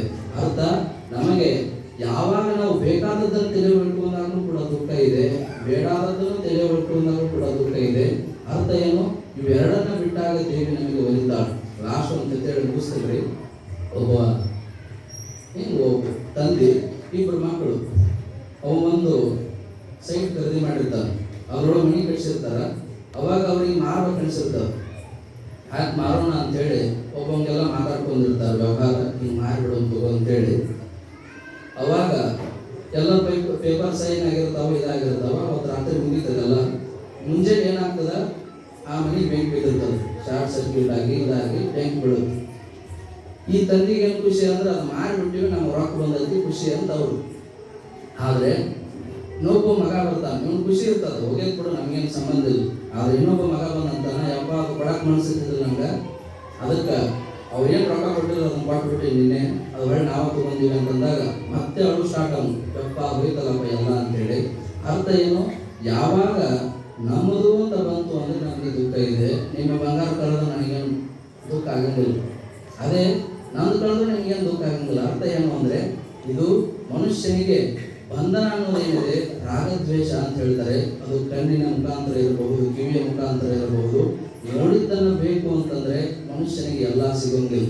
ಹೀಗಾಗಿ ರಾಗದ್ವೇಷಗಳನ್ನ ನಾವು ಮೊದಲು ತಡೆ ಹಿಡಿದ್ರೆ ಮುಂದೆ ನಮಗೆ ಬರ್ತಕ್ಕಂಥ ಮದಗಳು, ಅಧಿಕಾರ, ವಿದ್ಯೆ ಇವೆಲ್ಲವೂ ಕೂಡ ಮನುಷ್ಯನಿಗೆ ಸೊಕ್ಕನ್ನು ತರುವುದಿಲ್ಲ. ಇದೇ ನನಗೆ ಮನಸ್ಸಿಗೆ ತಿಳಿದ ಮಾಡ್ತೇನೆ ಅಂತಂದ್ರೆ ಮನುಷ್ಯನ ಮುಂದಿನ ಜೀವನ ಏನಿದೆ ಅದು ದುಃಖದ ಕಾರಣವಾಗ್ತದೆ. ದುರ್ಯೋಧನನ ನೋಡಿದರೆ ಅವ ಮನಸ್ಸಿಗೆ ಅನಿಸಿದ್ದ ಮಾಡಿದ, ಏನಾಯ್ತ್ರಿ? ಲಾಸ್ಟ್ ವೈಶಂಪಾಯನ ಸರೋವರದ ದಂಡೆಯ ಮೇಲೆ ಬಿದ್ದಾನ. ನರಿಗಳು ನಾಯಿಗಳು ಅವನ ಕಾಲನ್ನ ತಿನ್ನುವ ಬರುವಾಗ ಅವ ಅನ್ಕೊಂತಾನ, ರಾಜಾದಿರಾಜನಾದ ನಾನು ಎಂತಹ ಸ್ಥಿತಿ ಬಂತು ನನಗೆ ದುಃಖಪಟ್ಟ. ಇತ್ತ ನೆಪೋಲಿಯನ್ ತಗೊಂಡ್ರ ಅವನ ಜೀವನದಾಗ ಆಗಿದ್ದೇನು, ಆತ ಯುರೋಪನ್ನ ತನ್ನ ಸಾಮ್ರಾಜ್ಯ ಮಾಡ್ಕೋಬೇಕು, ಎಲ್ಲವನ್ನ ಗೆದ್ದು ನಾನು ರಾಜನಾಗಬೇಕು ಅನ್ಕೊಂಡಿರ್ತಕ್ಕಂಥ ವ್ಯಕ್ತಿ ಮುಂದೇನಾಗ್ತದೆ? ಸಾವಿನ ಕೊನೆಯ ದಿವಸ ಅವ ಇದ್ದಿದ್ದ ಜೈಲಿನೊಳಗೆ ಅವ ಅನ್ಕೊಂತಾನ, ನಾನು ತಪ್ಪಿದ್ದಿರ್ಲಿ. ಮುಂದೆ ನೀವೆಲ್ಲ ಹಾಗೆ ನೋಡಿದ್ರೆ ಅಲೆಕ್ಸಾಂಡರು ಜಗತ್ತು ಗೆಲ್ಲಬೇಕು ಅಂತ ಬಂದ, ಮುಂದೇನಾಯ್ತು? ಮನಸ್ಸಿಗೆ ಅನಿಸಿದ್ದು ಮಾಡಿತ್ತು. ಹೋರಾಟ ಯಾವುದು? ತಮಗೆ ಅನಿಸ್ಕೊಂಡಿರ್ತದೆ ಯಾವುದು? ನಾನು ಗೆಲ್ಲಲೇಬೇಕಿದೆ ನನ್ನ ಧ್ಯೇಯ ಅಂತೇಳಿ. ಆದರೆ ನಿವೃತ್ತಿ ಯಾವುದು ಅಂದ್ರೆ ಯಾವುದು ಸರಿ ನನಗೆ ಅಂತ ವಿಚಾರ ಮಾಡಲಿಲ್ಲ. ಹೀಗಾಗಿ ದುರ್ಯೋಧನ ಹೋದ, ಅಲೆಕ್ಸಾಂಡರ್ ಕೂಡ ಹೋದ, ಅವರ ಜೀವನ ಕಣ್ಣೀರ ಮುಳುವಾಯಿತು ಅಂತಕ್ಕಂಥದ್ದು. ಹೀಗಾಗಿ ಇತಿಹಾಸ ಏನು ಹೇಳ್ತದೆ ಅಂತಂದ್ರೆ, ಕಷ್ಟಗಳಾಗ್ಲಿ ಸುಖಗಳಾಗ್ಲಿ ಅವು ಯಾವುದನ್ನು ಕೂಡ ಮನಸ್ಸಿನೊಳಗಿಡದೆ ಇದ್ರೆ ಮನುಷ್ಯನ ಜೀವನ ಮುಂದೆ ಬಹಳ ಸೊಗಸಾಗಿರುತ್ತದೆ. ಮುಂದೆ ನಾಳೆ ದಿವಸ ಮಹಿಷಾಸುರರ ಒಂದಿಷ್ಟು ಸಾಮಂತ ಅರಸರು ಬರ್ತಾರೆ, ಮಂತ್ರಿಗಳು ಅವರು, ಮತ್ತೆ ಮಹಿಷಾಸುರ ರಾಜನ ವಧೆ, ಇವರೆಲ್ಲ 4 ಮಂತ್ರಿಗಳ ವಧೆ ಆದಮೇಲೆ ಮಹಿಷಾಸುರನ ವಧೆ ಆಗ್ತದೆ. ಇಲ್ಲಿ ಇವತ್ತು ತಿಳಿಯೋದೇನು ಅಂದ್ರೆ ನಾವೆಲ್ಲರೂ ಕೂಡ ಜೀವನದೊಳಗೆ ನಾವು ಮನಸ್ಸಿಗೆ ಅನಿಸಿದ್ದನ್ನು ಮಾಡಿದರೂ ಕೂಡ ದುಃಖ ಇದೆ, ಆದರೆ ಯಾವುದು ನಮಗೆ ಹಿತ ಅಂತ ತಿಳಿದು ಮಾಡಿದ್ರೆ ಅದಕ್ಕೆ ಬಹಳ ಸುಖ ಇದೆ. ಶುಗರ್ ಇದ್ದವರು ಸಕ್ಕರೆ ಚೋಳು ಅಂತ ತಿಂದ್ರೆ ಡಯಾಬಿಟಿಸ್ ಆಗಿ ಹೋಗ್ತಾರೆ. ಅದೇ ಮನುಷ್ಯನಿಗೆ ಅತಿ ತಿನ್ನಲಾರದೆ ನಾವು ಒಂದಿಷ್ಟು ಮಿತವಾಗಿ ತಿಂತಾ ಇದ್ರೆ ಮನುಷ್ಯನ ಜೀವನದೊಳಗೆ ಆರೋಗ್ಯ ಸರಿ ಉಳಿತದೆ. ಅರ್ಥ ಇಷ್ಟೇ, ಇಡೀ ಜೀವನ ಮನಸ್ಸಿಗೆ ಅನಿಸೋದನ್ನ ಮಾಡೋದಲ್ಲ, ಮನುಷ್ಯನಿಗೆ ಯಾವುದು ಹಿತ ಅಂತ ತಿಳ್ಕೊಳ್ಳೋದೇನಿದೆ ಅದು ನಿಜವಾದ ಜೀವನ. ಹಿತ ಯಾವುದು ಮನುಷ್ಯನಿಗೆ ಅನ್ನೋದನ್ನ ನಾಳೆ ನೋಡೋಣ ನಾವೆಲ್ಲ. ಆದರೆ ಇವತ್ತಿನ ಆ ದೇವಿ ಈ ಎಲ್ಲ ಪರಮಾತ್ಮರಿಗೆ ಒಲಿದು ಅಭಯ ಕೊಟ್ಟು ನಿಮಗೆ ಕಷ್ಟ ಬಂದಾಗ ನನ್ನ ಸ್ಮರಿಸಿ ಅಂತ ಹೇಳಿ ಹೋಗೋದೇನಿದೆ, ಇದೇ ನಮ್ಮ ಮನಸ್ಸಿನೊಳಗಿರ್ತಕ್ಕಂಥ ಯಾವುದೇ ಕಷ್ಟ ಬಂದಾಗ ನೀವು ನಿಮ್ಮ ಆತ್ಮಕ್ಕೆ ಏನಾದರೂ ಪ್ರಾರ್ಥನೆ ಮಾಡಿಕೊಂಡ್ರೆ ಪ್ರಕೃತಿ ನಿಮಗೆ ಸಹಾಯ ಮಾಡ್ತಾರೆ. ಹೀಗಾಗಿ ಇಲ್ಲಿ ದೇವಿ ಬೇರೆ ಅಲ್ಲ, ಶಿವ ಬೇರೆ ಅಲ್ಲ. ಹೇಳ್ತಾರೆ, ಯಾರು ನಮಗೆ ಭೇದವನ್ನು ಮಾಡುವವರು ಅವರು ನರಕವನ್ನು ಹೋಗುವರು ಅಂತ ದೇವಿನೇ ಹೇಳ್ತಾರೆ. ಅರ್ಥ ಏನು ಅಂದ್ರೆ, ಇತ್ತ ಶಿವಶಕ್ತಿ ಏನು ಅಂದ್ರೆ ಬೇರೆ ಅಲ್ಲ. ಯಾವ ಒಂದು ಹೂವಿನೊಳಗೆ ಮಕರಂದ ಸದಾ ಇರ್ತದೆ, ವಾಸನೆ ಸದಾ ಇರ್ತದೆ. ಹೂವನ್ನು ಬಿಟ್ಟು ಮಕರಂದ ಇಲ್ಲ, ಸುವಾಸನೆ ಇಲ್ಲ. ಹೇಗೆ ಹೊಗೆಯನ್ನು ಬಿಟ್ಟು ಬೆಂಕಿಯನ್ನು ಬಿಟ್ಟು ಹೊಗೆ ಇಲ್ಲವೋ ಹಾಗೆ ಮನುಷ್ಯನಿಗೆ ಸಕ್ಕರೆಯನ್ನು ಬಿಟ್ಟು ಸಿಹಿ ಹೇಗಿಲ್ಲವೋ ಶಿವನನ್ನು ಬಿಟ್ಟು ಶಕ್ತಿ ಎಂದೂ ಇಲ್ಲ. ನಿರಾಕಾರ ಬ್ರಹ್ಮ ಅಂದ್ರೆ ನಿಶ್ಚೇತನ, ಅದು ಏನು ಕೆಲಸ ಮಾಡಿದೆ ಸದಾ ಇರ್ತದೆ. ಅದೇ ಜಗತ್ತಾಗಬೇಕಾಗಿತ್ತು ಅಂತಂದ್ರೆ ಶಕ್ತಿಯ ಪ್ರಭಾವ ಬೇಕು. ಹೀಗಾಗಿ ಆ ಶಕ್ತಿಯ ರೂಪಾಂತರವಾಗಿ ಈ ಜಗತ್ತಾಗಿದೆ. ಇದೇ ದೇವಿ ಪುರಾಣ ಅಂತ ಹೇಳಿ ಇವತ್ತು ನೀವೆಲ್ಲರೂ ಕೂಡ 8:25 ನಾಳೆ ದಿವಸ ಮಹಿಷಾಸುರನ ಮರ್ದನದ ಬಗ್ಗೆ ನೋಡೋಣ ಅಂತ ಹೇಳಿ ನಮಗೆ ಅನಿಸ್ತೇವೆ.